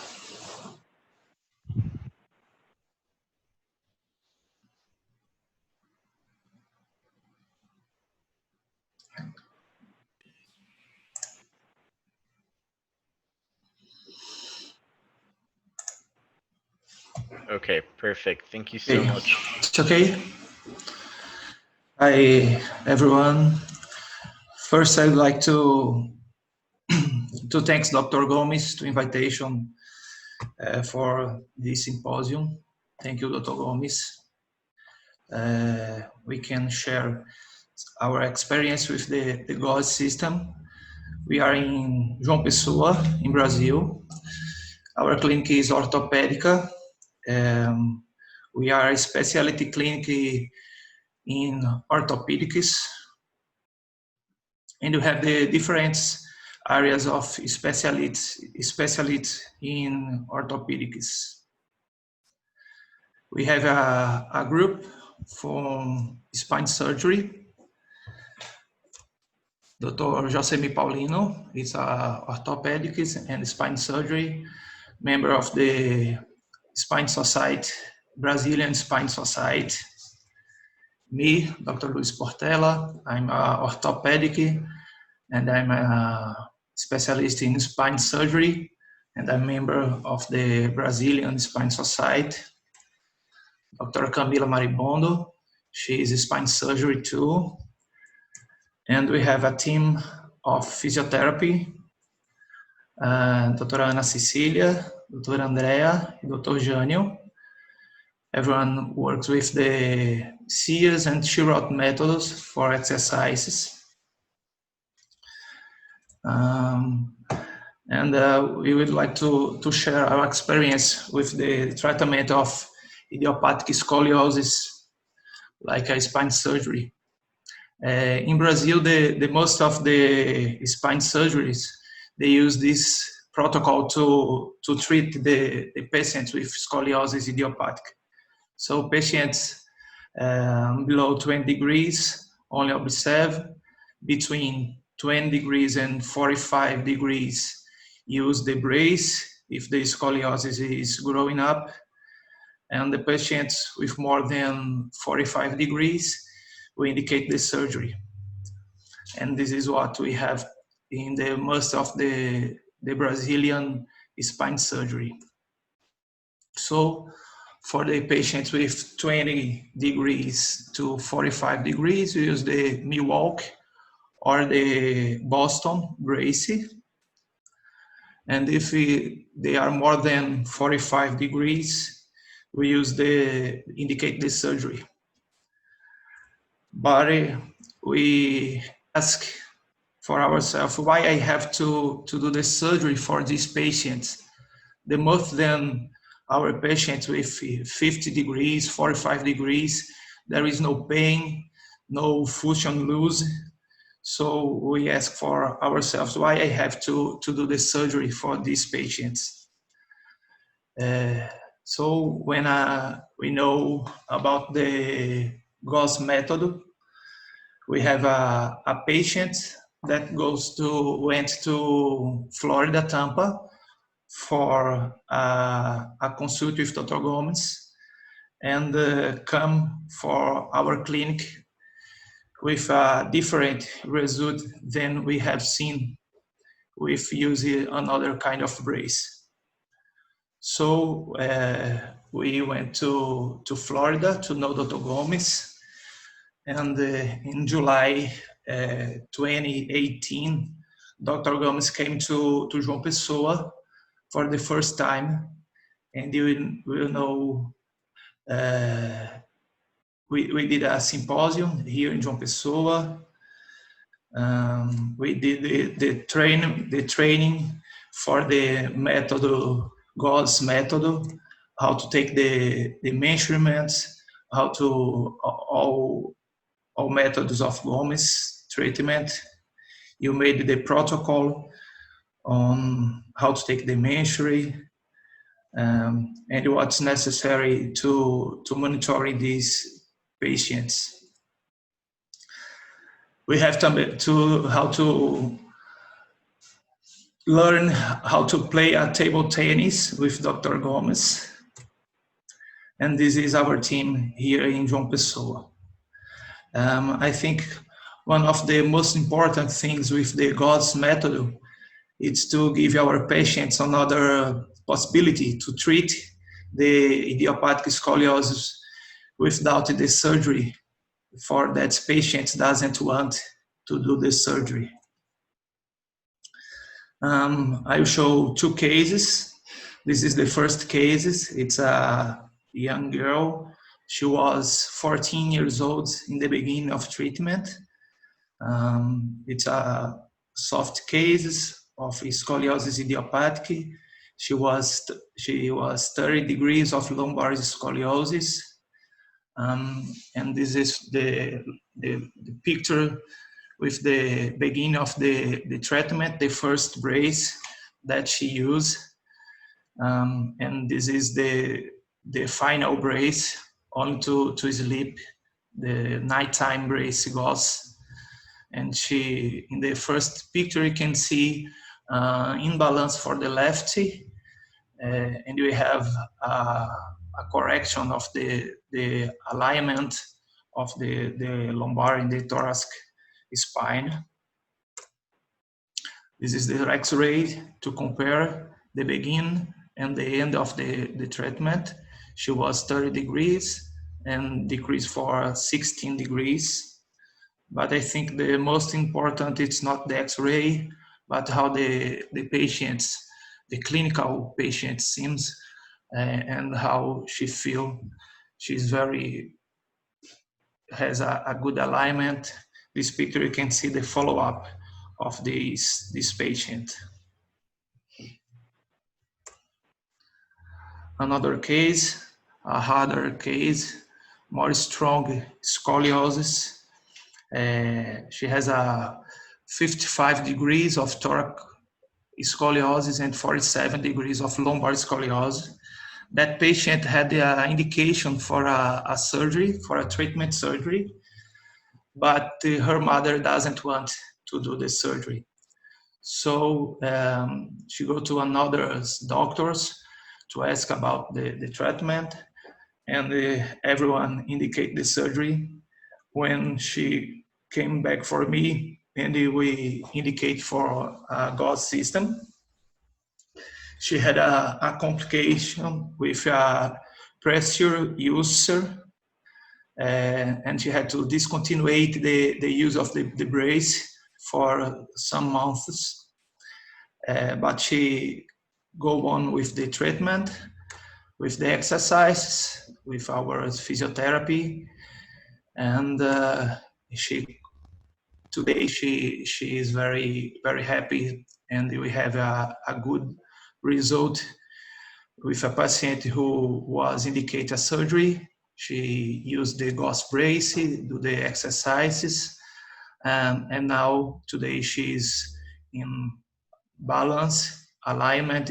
She has a good alignment, the shoulders, and in the sagittal view, and she decreased the scoliosis from 55 degrees to 36 degrees, and the lumbar scoliosis 47 degrees to 32 degrees. Now she's using nighttime braces, gauze, and she has no pain. She has no less function. The mobility of her spine is normal, and she is very satisfied with the treatment. The follow-up of the alignment of this patient. And this is the last time Dr. Gomez here in João Pessoa with the patients. She is very happy, and the most important, I think, is the possibility to treat the patients without the surgery. Some kinds of patient doesn't want to do the surgery. Thank you for all. Thank you. That's really nice. It's always great to hear from doctors who do these surgeries, and how they view the treatment of bracing. So thank you so much. And next up is Patricia Rogel from PR Orthotics and OT.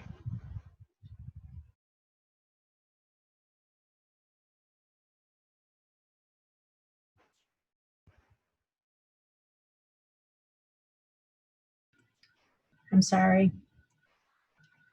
You're fine. Where is my share screen button? There we go.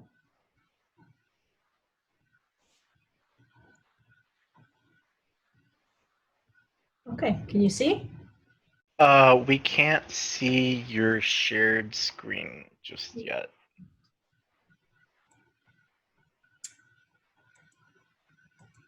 Okay, share screen.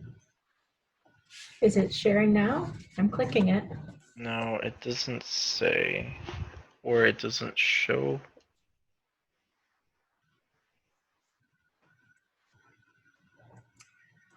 Well, I'm pushing the share screen and it's not coming up.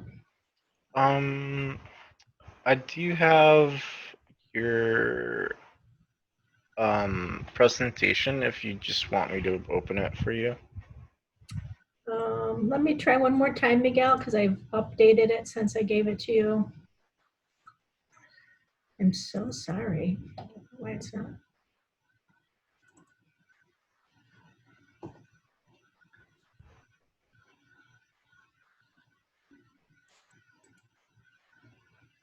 You still can't see? No, for some reason we can't see. It's very strange. Alt S. Okay, just share what you have because I don't know why it's not sharing. Okay, no problem.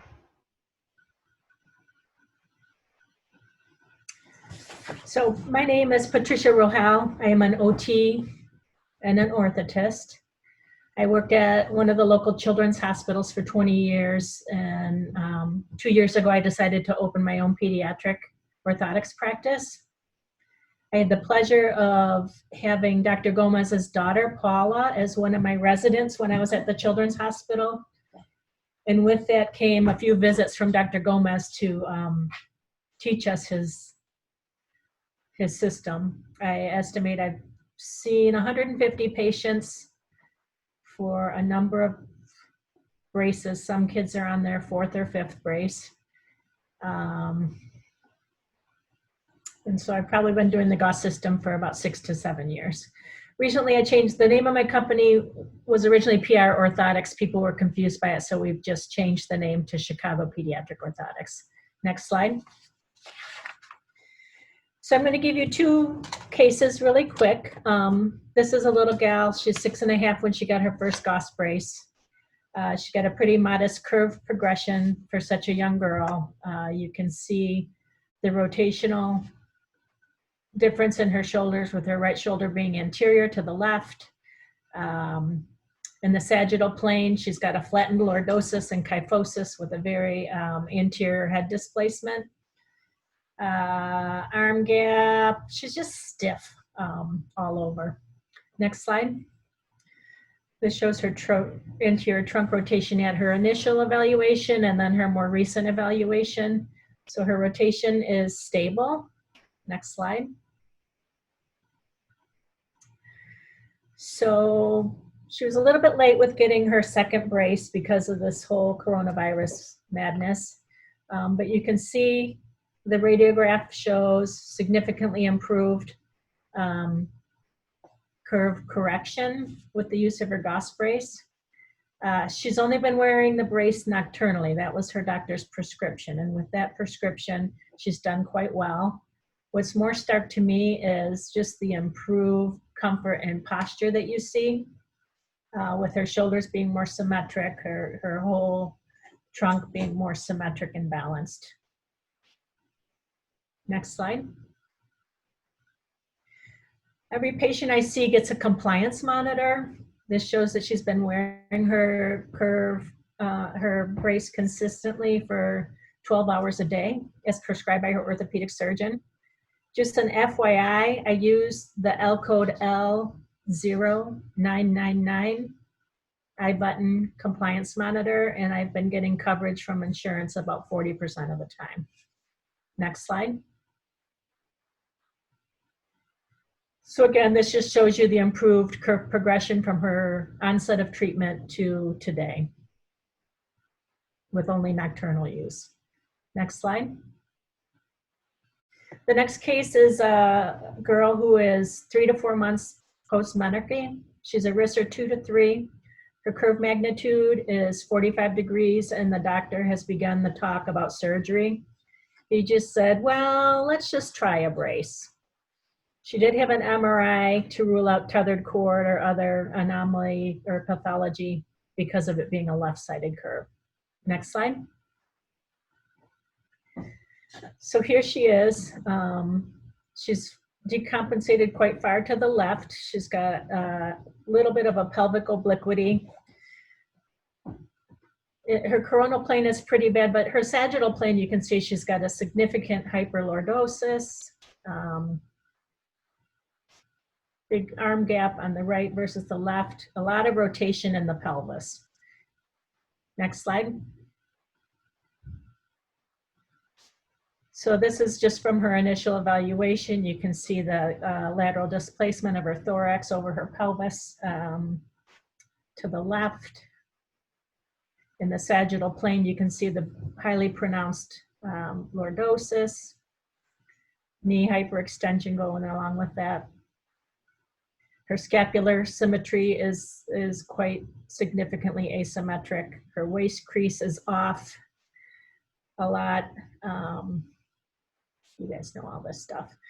Next slide.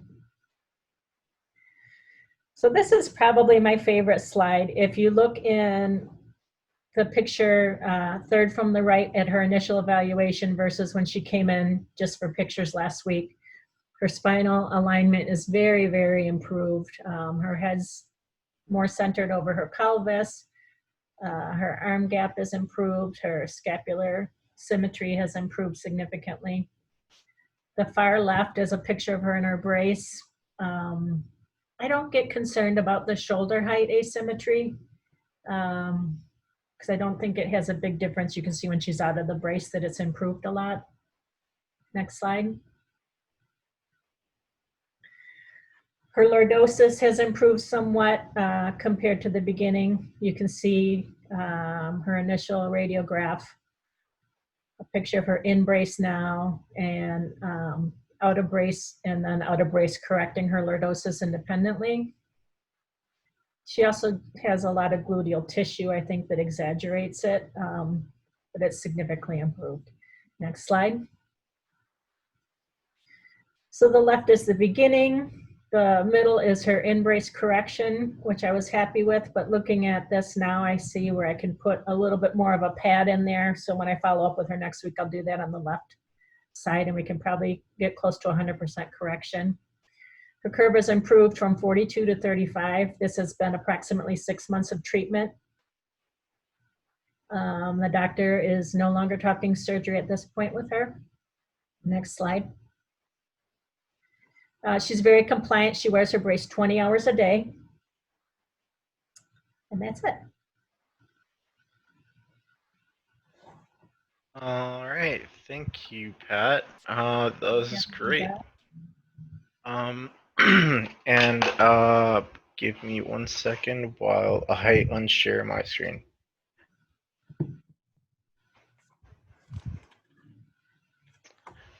Okay, and next up is Dr. Olavo. He is from AACD from Brazil. Thank you so much, Doctor, for joining us, and you have the microphone. Thank you very much. It's really a pleasure to join you and this symposium. I want to thank especially Dr. Gomez for putting up this great symposium, great talks. It's nice to hear how much we don't know with all the CPOs talking and how much we have to learn about bracing. And there were great cases and lots of learning. Thank you. Pleasure to be here. My name is Olavo. I work at 2 different teaching hospitals in Brazil, particularly in a very large city, which is São Paulo. São Paulo is actually the largest city in South America and the 10th largest city in the world. And so it is, we're talking about 12 million people living here.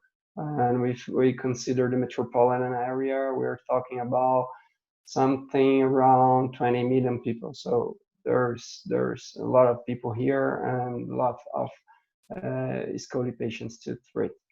One of my teaching hospitals and an academic place is AACD, which is essentially an orthopedic hospital designed for children with disabilities and for their rehabilitation. Attached to the AACD itself, there is the hospital, a very good and very comfortable hospital where patients are seen. I also work at University of São Paulo. University of São Paulo is top ranked among the 100 best universities in the world. It is definitely the clinics hospital that belongs to University of São Paulo is the largest hospital in South America and probably one of the largest in the world. It's really big. So I work at the orthopedic department as well at University of São Paulo. Mainly dealing with surgical cases. I also work at my private clinic.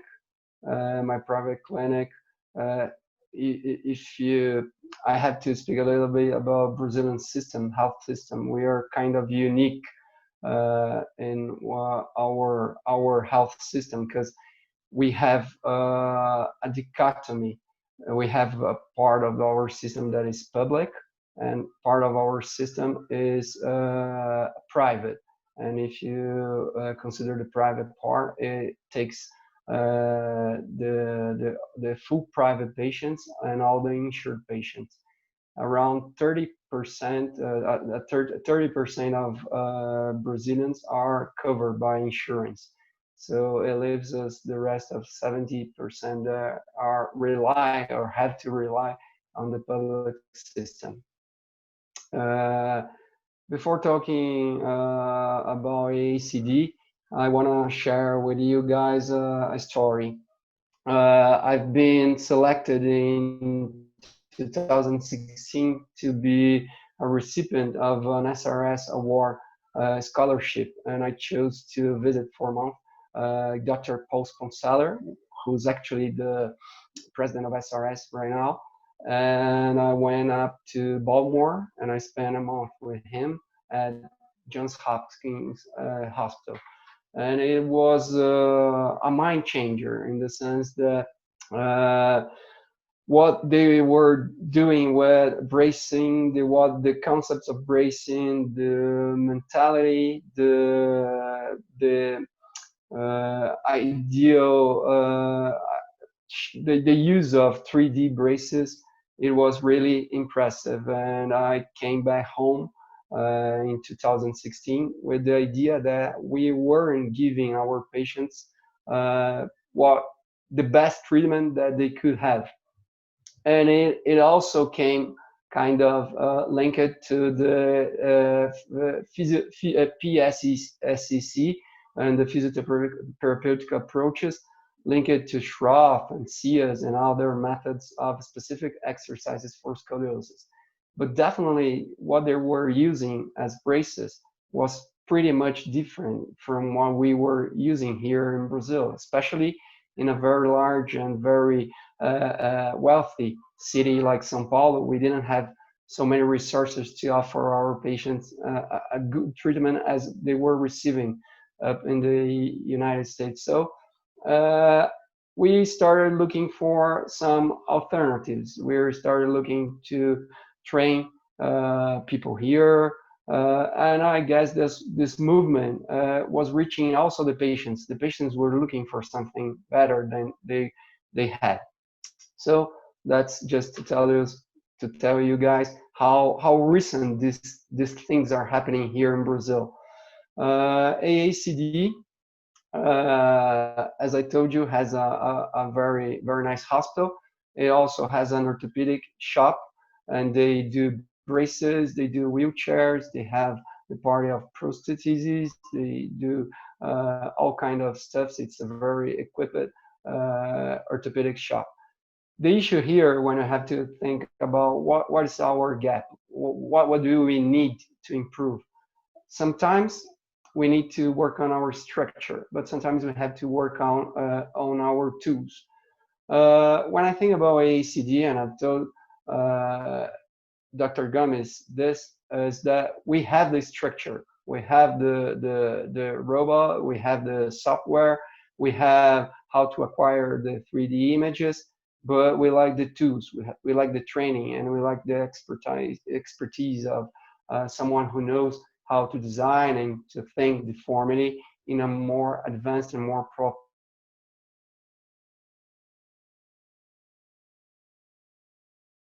Okay.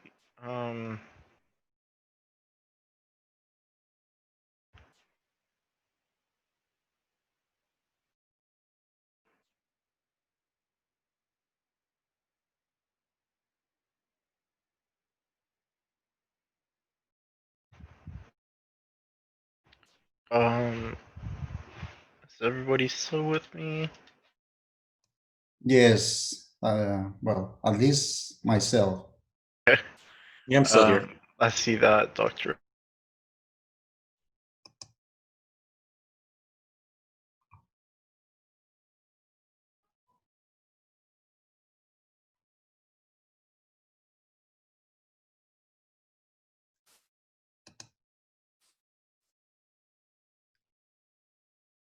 Yeah, I think while we get with Dr. Olavo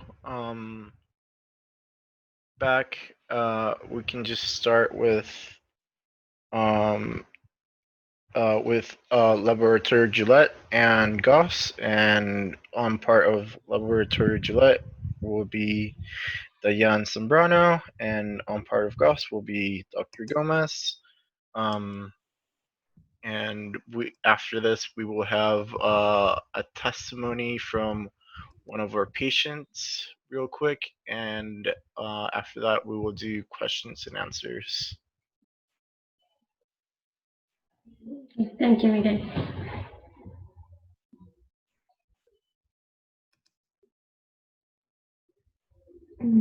Dr. Gomez? Yes. Okay. Here. Okay. Thank you so much. I am very honored to have everybody in this meeting. Thank you to devote the time. More than that, to share your experience with our system. For 32 years, I am being a good clinician, and I am trying to define what's the best for the patient. So I really, really appreciate that you are believing in us and you are having a good results as we are seeing in this meeting. Thank you, Diane. Please go ahead. Okay, thank you, Doctor.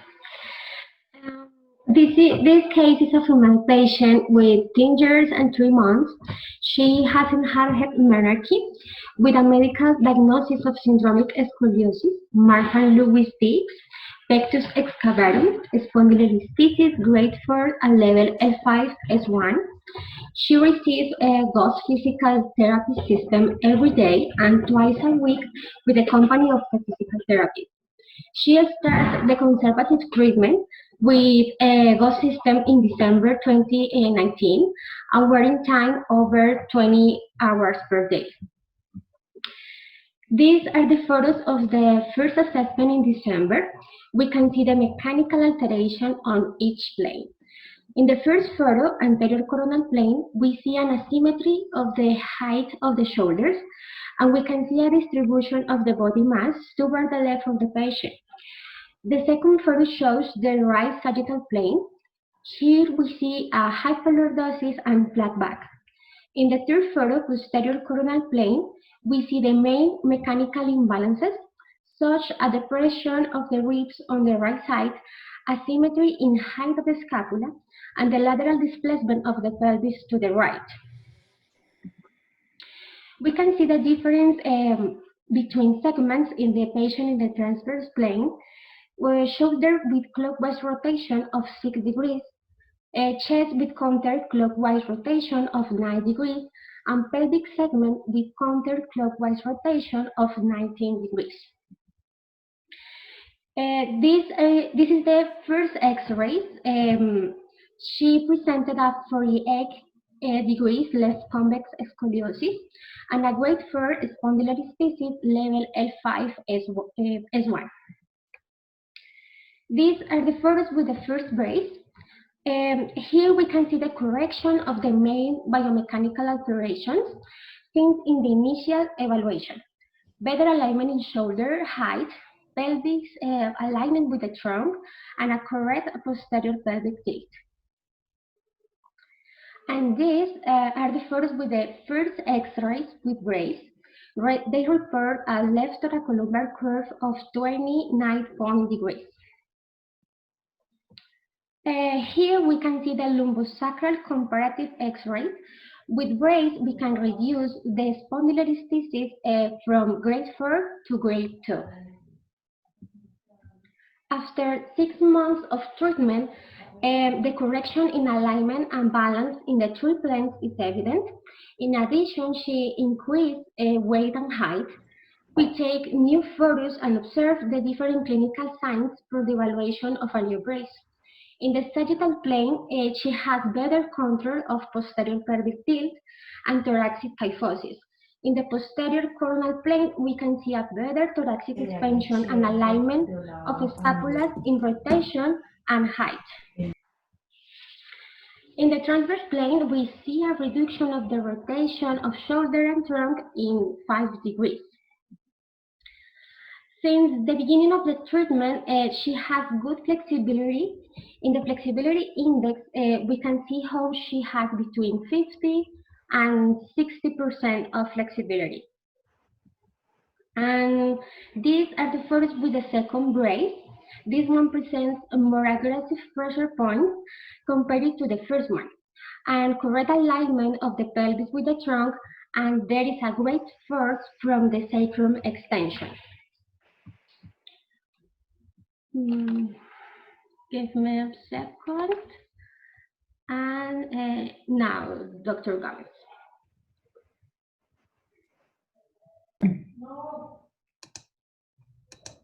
Oops.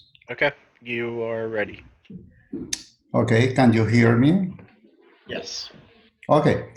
Again, I think over and over what we are trying to demonstrate to the patients and to the families and to everybody is the meaning of treating the alignment and not the cup angles. And this is a very tough case. And just with one brace maybe is not enough. Maybe with two braces is not enough. But in this case, two braces are really giving us the opportunity to use the whole flexibility factor in full. So we would like to compare the pictures from coronal plane, transverse plane, and sagittal plane. It is completely true that we are achieving the good alignment on the coronal plane, and we are achieving an excellent alignment on sagittal plane. And we like to see the patient in 3 dimensions. We always think in 3 dimensions, not just one plane.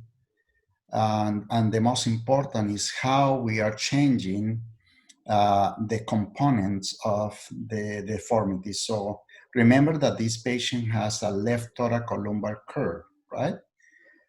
So the left thoracolumbar curve is rotated counterclockwise at the apical and above the apex and below the apex. But for some reason, and I put this error here to point that even though she doesn't have a right thoracic curve, the patient is rotating clockwise, you see? And that's something that you will not see on the x-rays. It's something that you will be seeing in the pictures and taking the information properly. So in order to understand transverse plane, I need to mention the great job that Juliet Carrillo, she's from Colombia, very, very smart person. She's a mechanical engineer and she's finishing a master's degree in Germany in biomechanics. And what we are doing now is that we are scanning the whole body, the whole patient, with some kind of electrodes or markers. So the markers can give us information about coronal, so the top or the bottom of the knee joints or the ankle joints, but also is really giving us the precise information of the transverse plane. So we already developed some kind of way to understand all the planes. We are comparing the pictures of the patient and we are comparing the information of the scanner. One thing that I like this way is that the patient is not moving. When we take pictures, we are asking the patient to move like 90 degrees each time. So it's difficult to accomplish our job taking the pictures. The scanner is giving us that information, very interesting.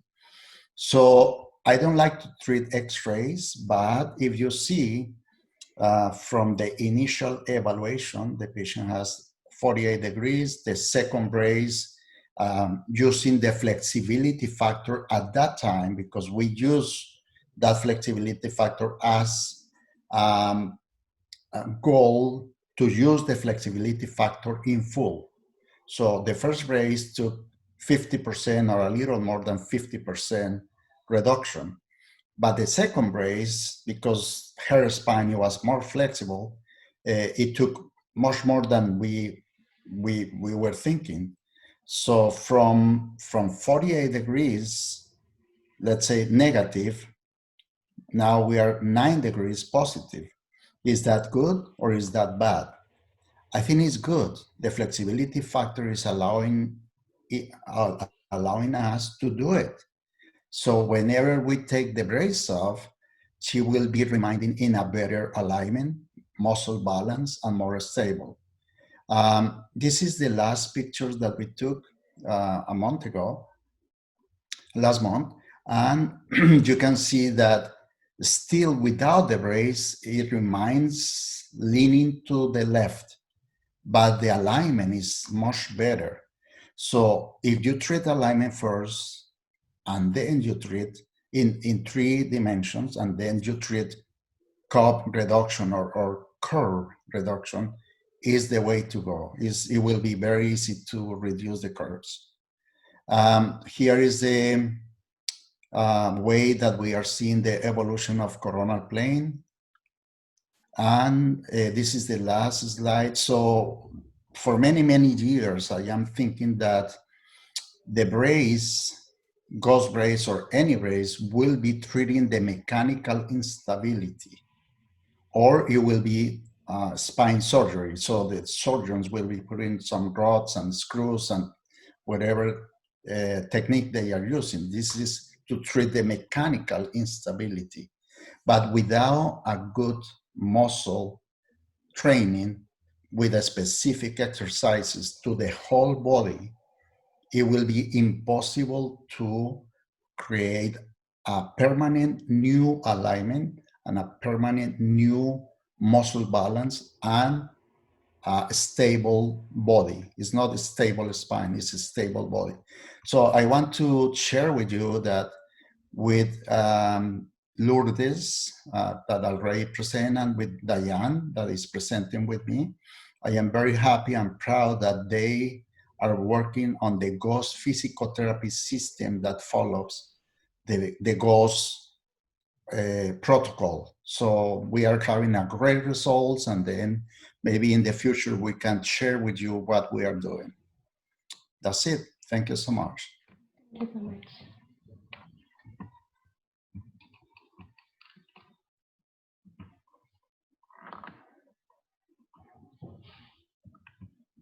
All right. Thank you so much, everybody. I think we will give a chance for Dr. Olavo to finish his presentation since some technical difficulties. So, Dr. Olavo, if you can go ahead again, we can definitely do that. I really have to apologize for my unstable connection. Sorry about that. Unfortunately, at this time in pandemic, it's happening more frequently than we wanted. So I was talking about AACD, essentially an orthopedic hospital with a very nice orthopedic shop, but especially unable to deliver very advanced braces, or especially 3D braces, despite having all the tools to do that. Sorry, about having the strict infrastructure to do that. They don't have the tools to do that, in the sense that people need training and need more training. But as you can see, we have very interesting numbers. We performed 369 scoliosis surgeries in 2019, which gives us an average of 31 surgeries per month. And they were manufactured in 2019, 193 braces, with an average of 16 braces per month. But none of them are 3D braces. They are essentially Boston braces or TSO braces, not more than that.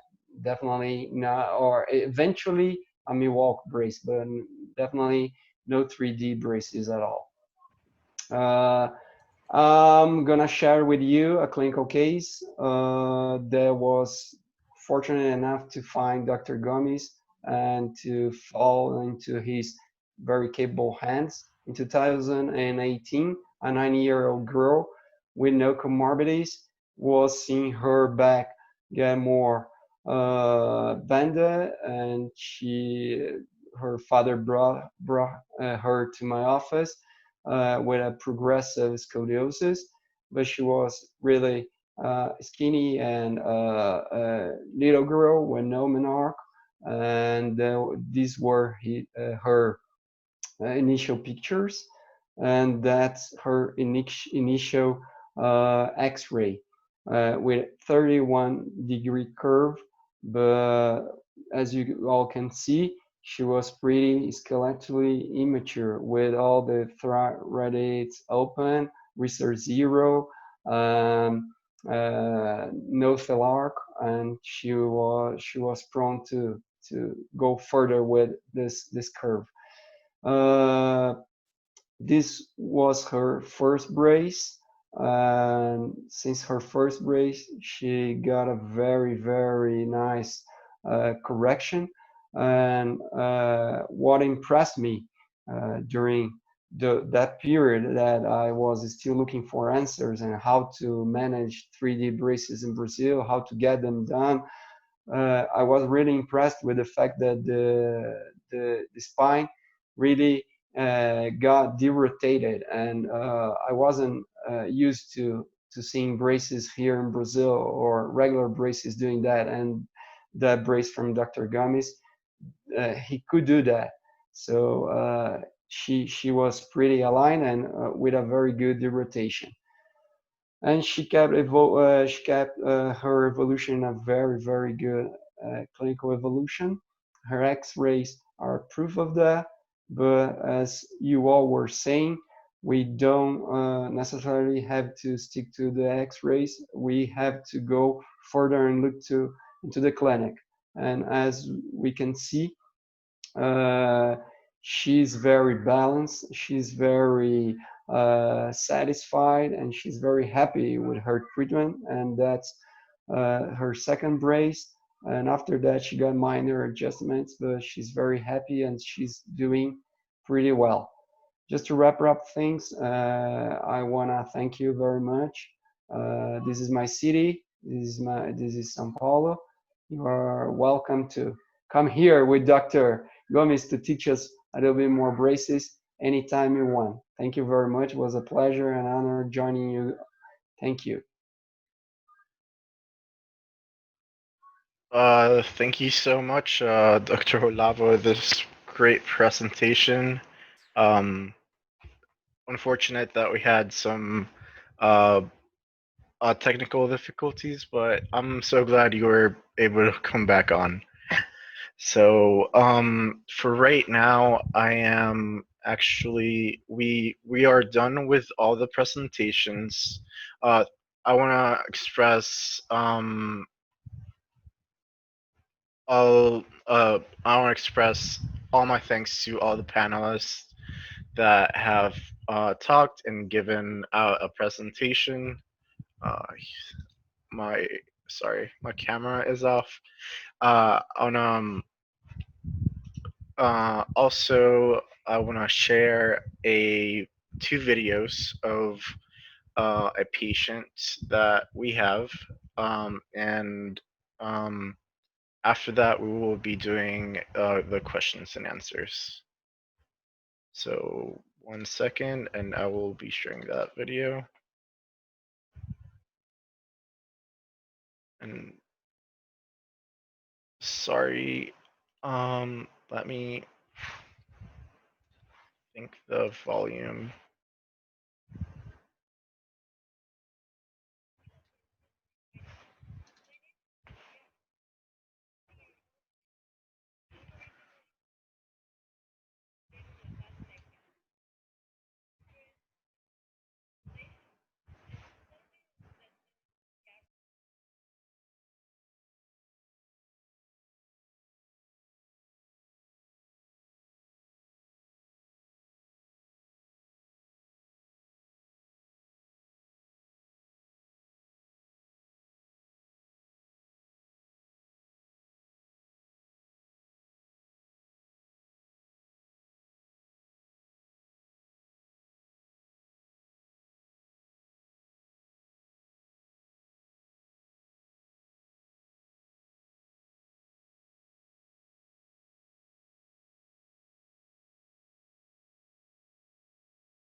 Hi, Miguel is not coming up the video. Okay, sorry about that. I wasn't sure. um. Well.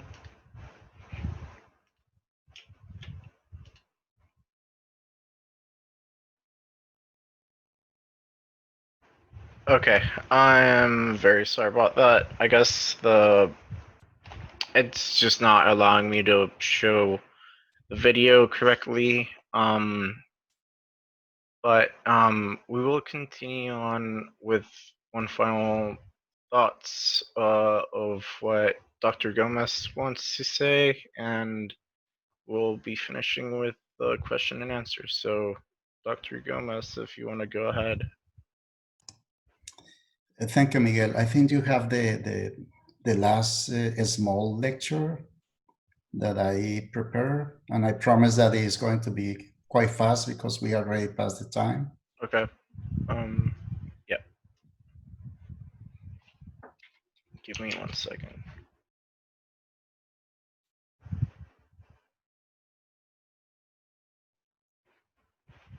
Okay.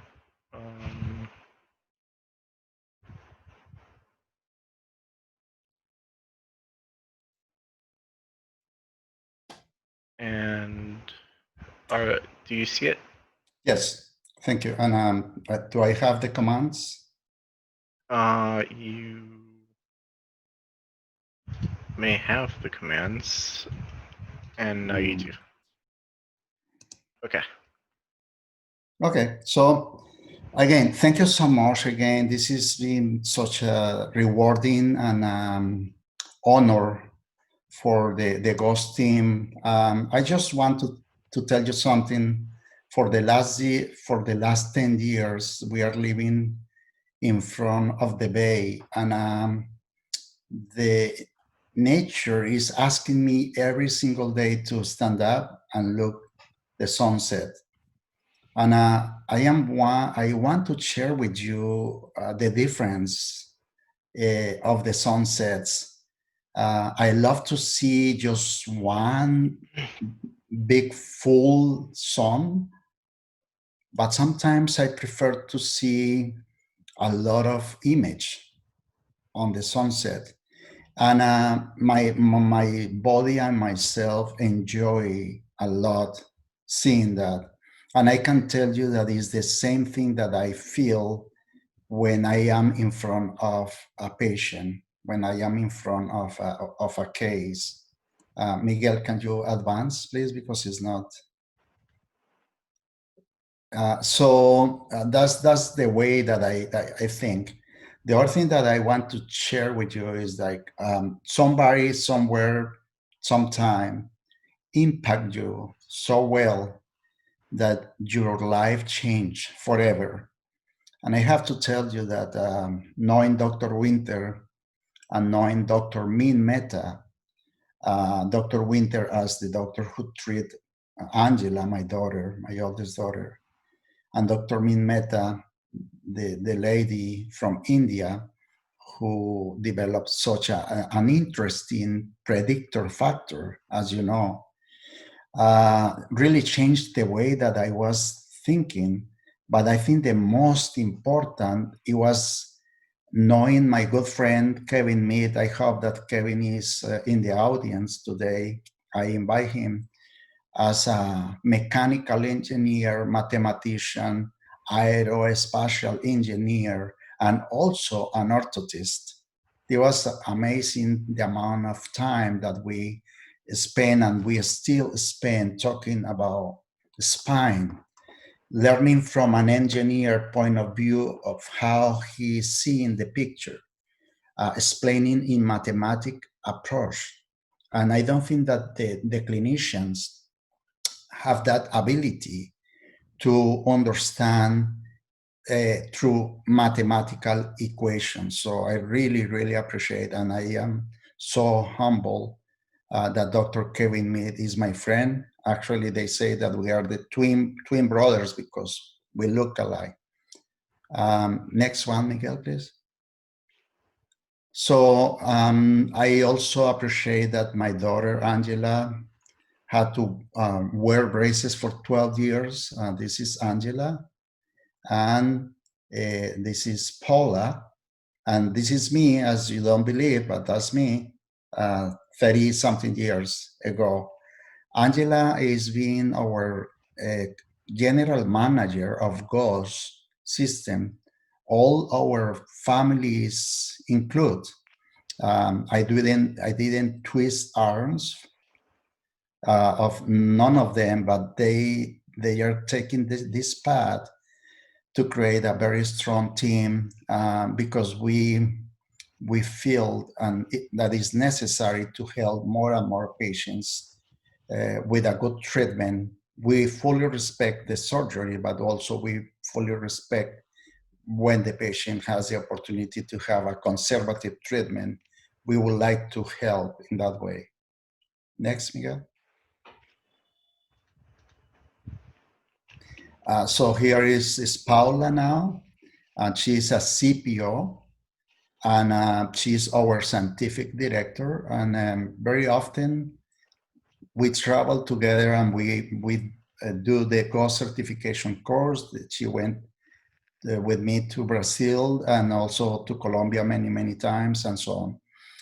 And I want to tell that Miguel Alejandro, the coordinator of this meeting, is crucial and is very important for us. He's computer savvy.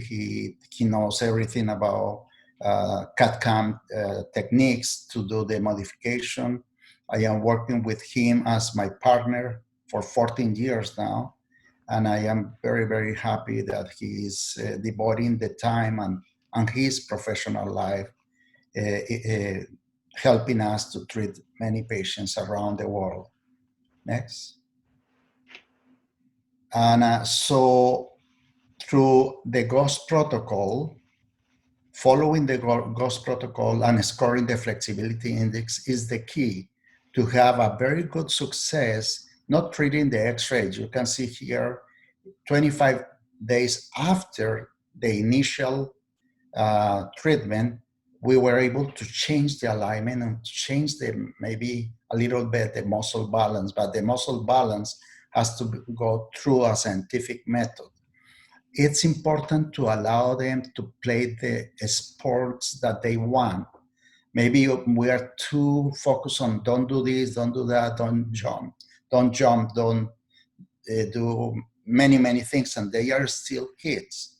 So we have to respect what they want to do, and we will be guiding them to do it without damaging the treatment, without being in conflict with the treatment. Next one, Miguel. Thank you so much for all the patients. I feel so lucky that, I don't know, they see me like Santa Claus or something, I don't know. But I have a special feeling that the kids are fine with myself. They understand. I always try to talk to them, not to the parents, because the kid is a person and they understand, they believe, and if you explain properly, they will do the job. So in general, we have a great success because the patients are following the treatment. They are the ones who does the treatment. We just fabricate ideas and three-dimension equations and braces, but the ones who do the job is the patient.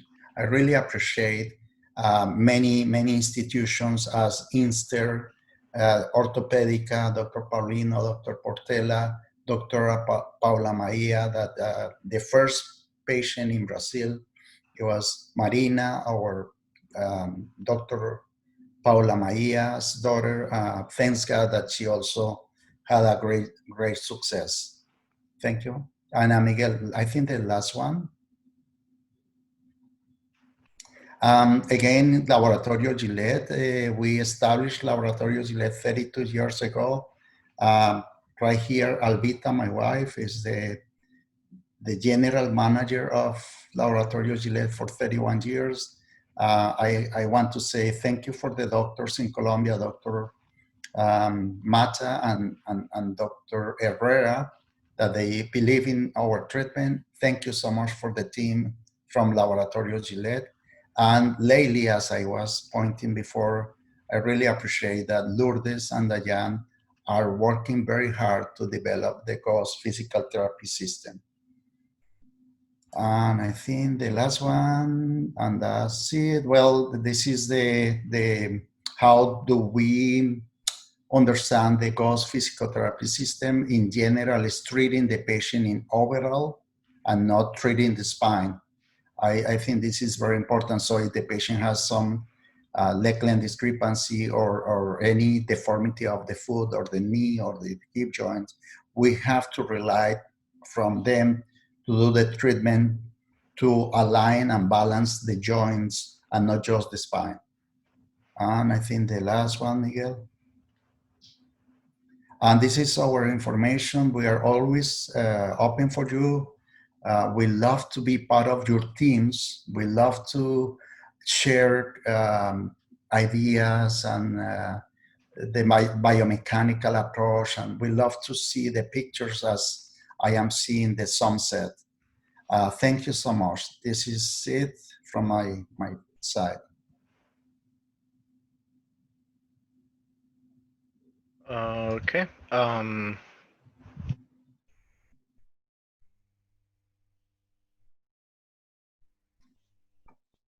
Okay. Hold on a second. So finally, give me one last sec. So now that we are done with all of the presentations, once again, thank you so much. We can start the question and answers. Dr. Gomez, can you turn on your video? Okay. Give me 1 second. And yes. Okay, and we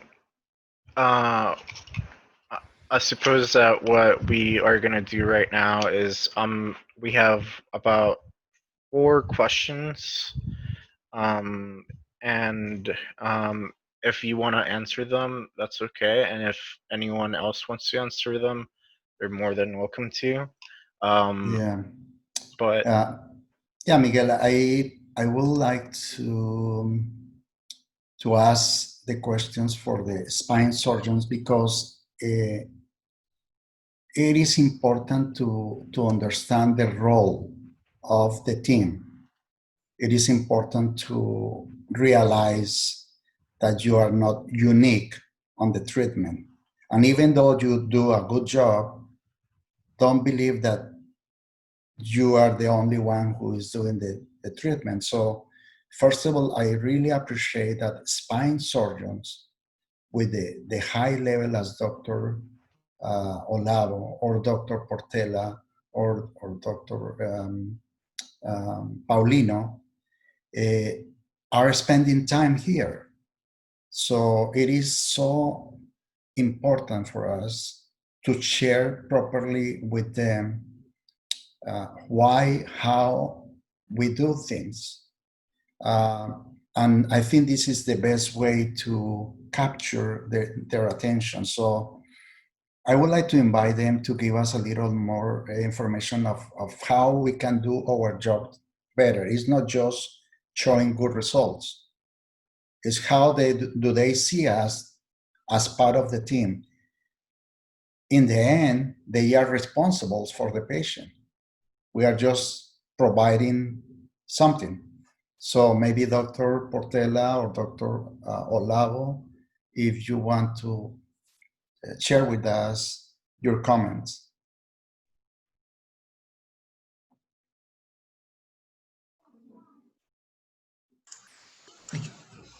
Olavo, please.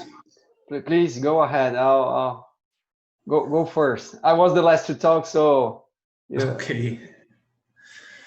Dr. Gomez, in my presentation, I I would like to show that we want to give the better treatment for our patient.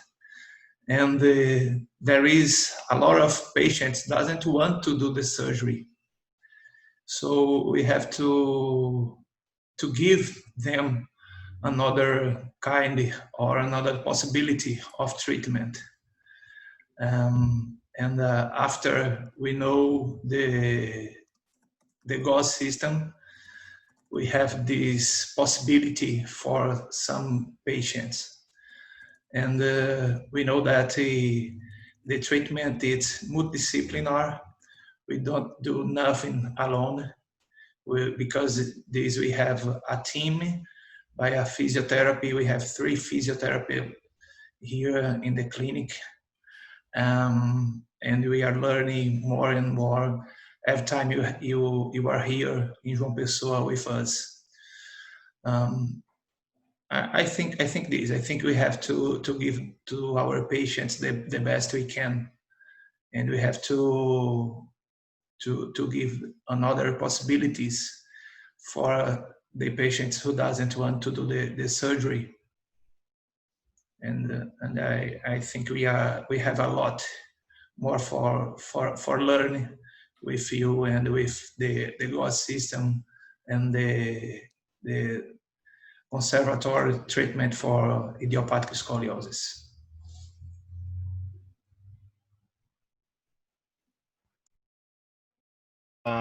Thank you so much. And I don't know if Dr. Olavo wants to continue answering that or not. Yes, I'll be glad to answer that. I'm really glad that such an experienced orthotist like Dr. Gomez is talking about working together and working as a team, because that's what I'm looking for. And I think there are many things that we can achieve together, considering the subjective goals like reaching more to what the patient really wants and to the patient needs. It's fundamental, it's essential that we work together as a team, because as Dr. Portela was saying, the patient might not want surgery, the patient might not look for surgery. He's wanting a different treatment, and he has to mature a surgical treatment from a surgeon standing point. Sometimes I think even though the patient has a surgical indication, he has to mature that idea before going into surgery. And not only that, I think orthotists and PTs are seeing patients that at a certain point of the treatment might fail or might not have success in brace or in physiotherapeutic exercises. So surgery can be an option, but it will only be an option, and this transition from a conservative treatment to a surgery will only be possible if the CPO, the PT, trust the surgeon and trust that this is the point where surgery is needed, and working together to find each one's boundaries, to find each one's limits, it's very important. So we can learn from each other, we can share experiences, and we can reach the other. If I just prescribe a brace, I want a brace with this characteristics. If I'm not the one doing the brace, I'm not the one manufacturing that brace, I have to talk to the guy, and I have to reach out to speak in the same language of the person that's doing the brace. And on the other side, if someone is sought by a patient to do a brace or to manufacture a brace, he has to be able to talk to the surgeon and say, well, what do you think? What's going on? And that's the subjective part I'm talking about. And the more objective part of that is that we can put together scientific papers, we can put out great talks, we can put out great symposiums. Working together brings the best in which one was trained to do. So I think that I think there's only beneficial things of working together. That's it. I've said too much. Thank you so much, Dr. Halava. I think we can go ahead and just get those questions from the audience out of the way real quick.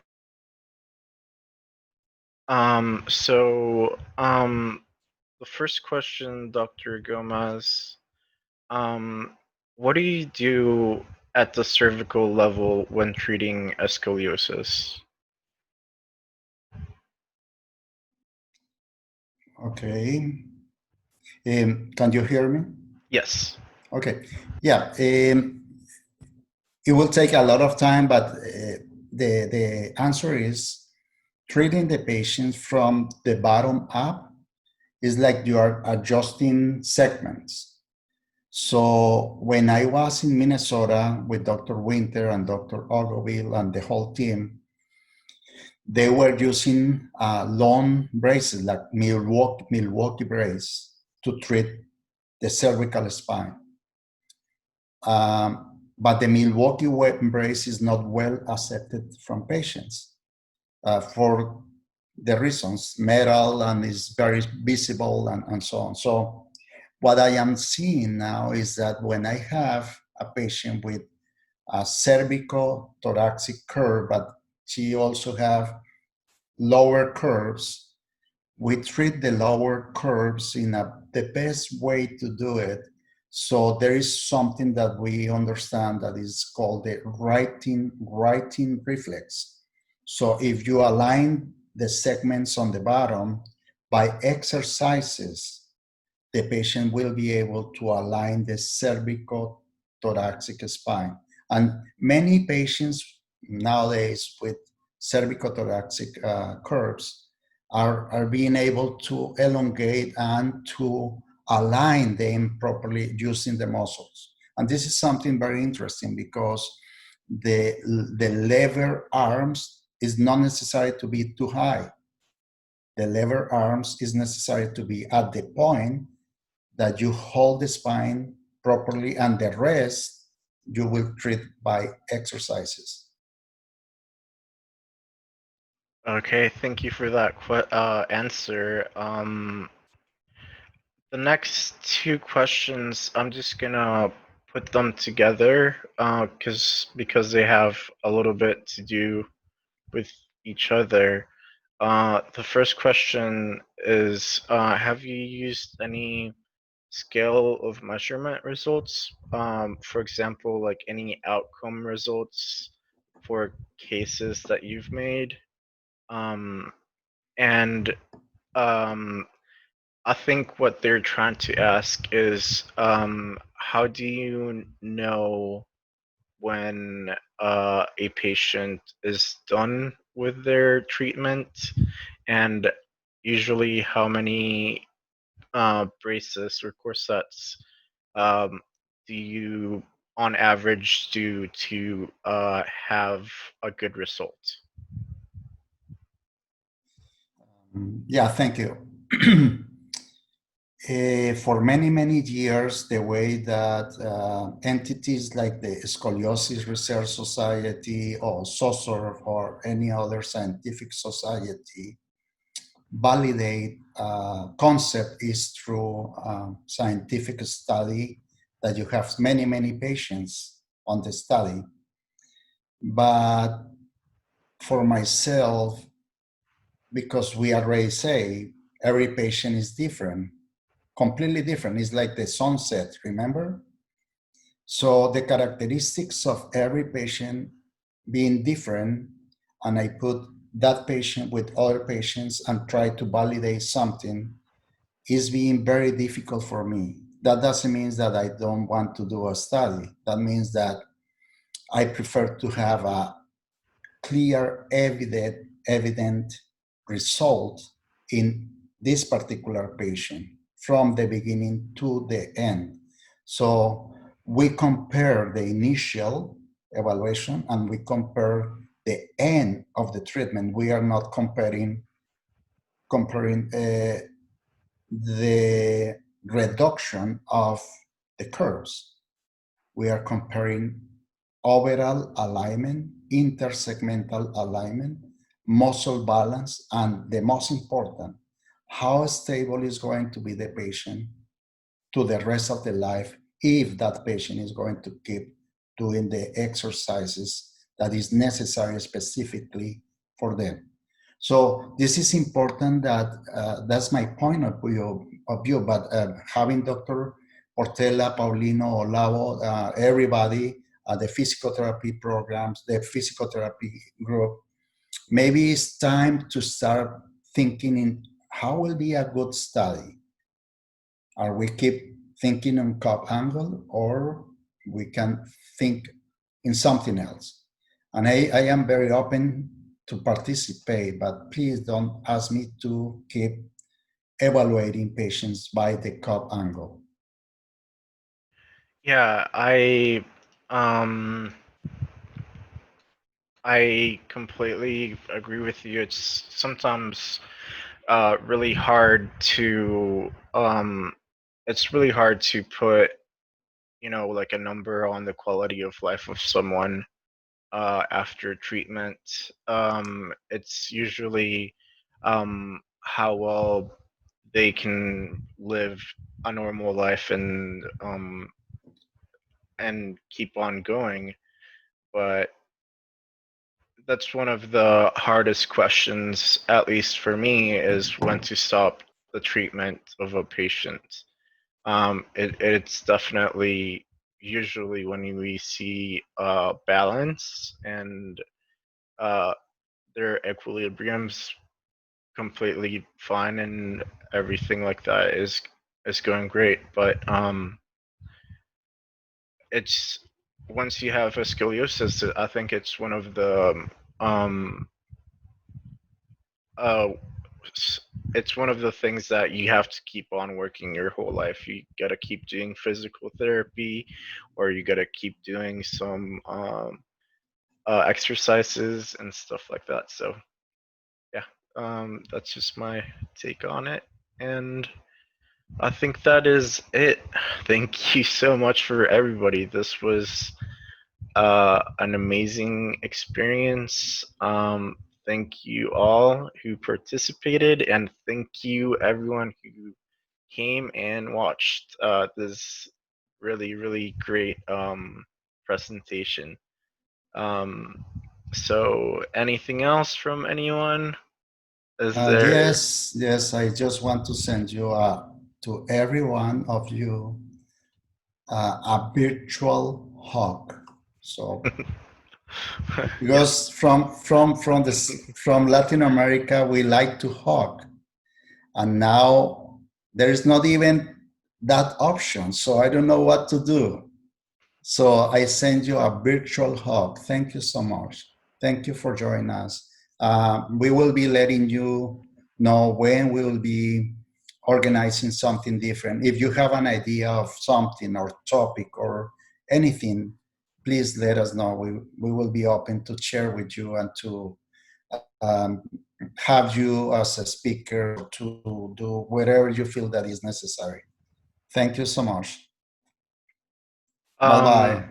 Yes, Goodbye, Miguel. everybody. Now, finally, I will have this on YouTube very soon, and I will make sure that anyone who hasn't seen it and wanted to, I'll give that link on our Facebook page. So thank you guys so much, and have a wonderful weekend.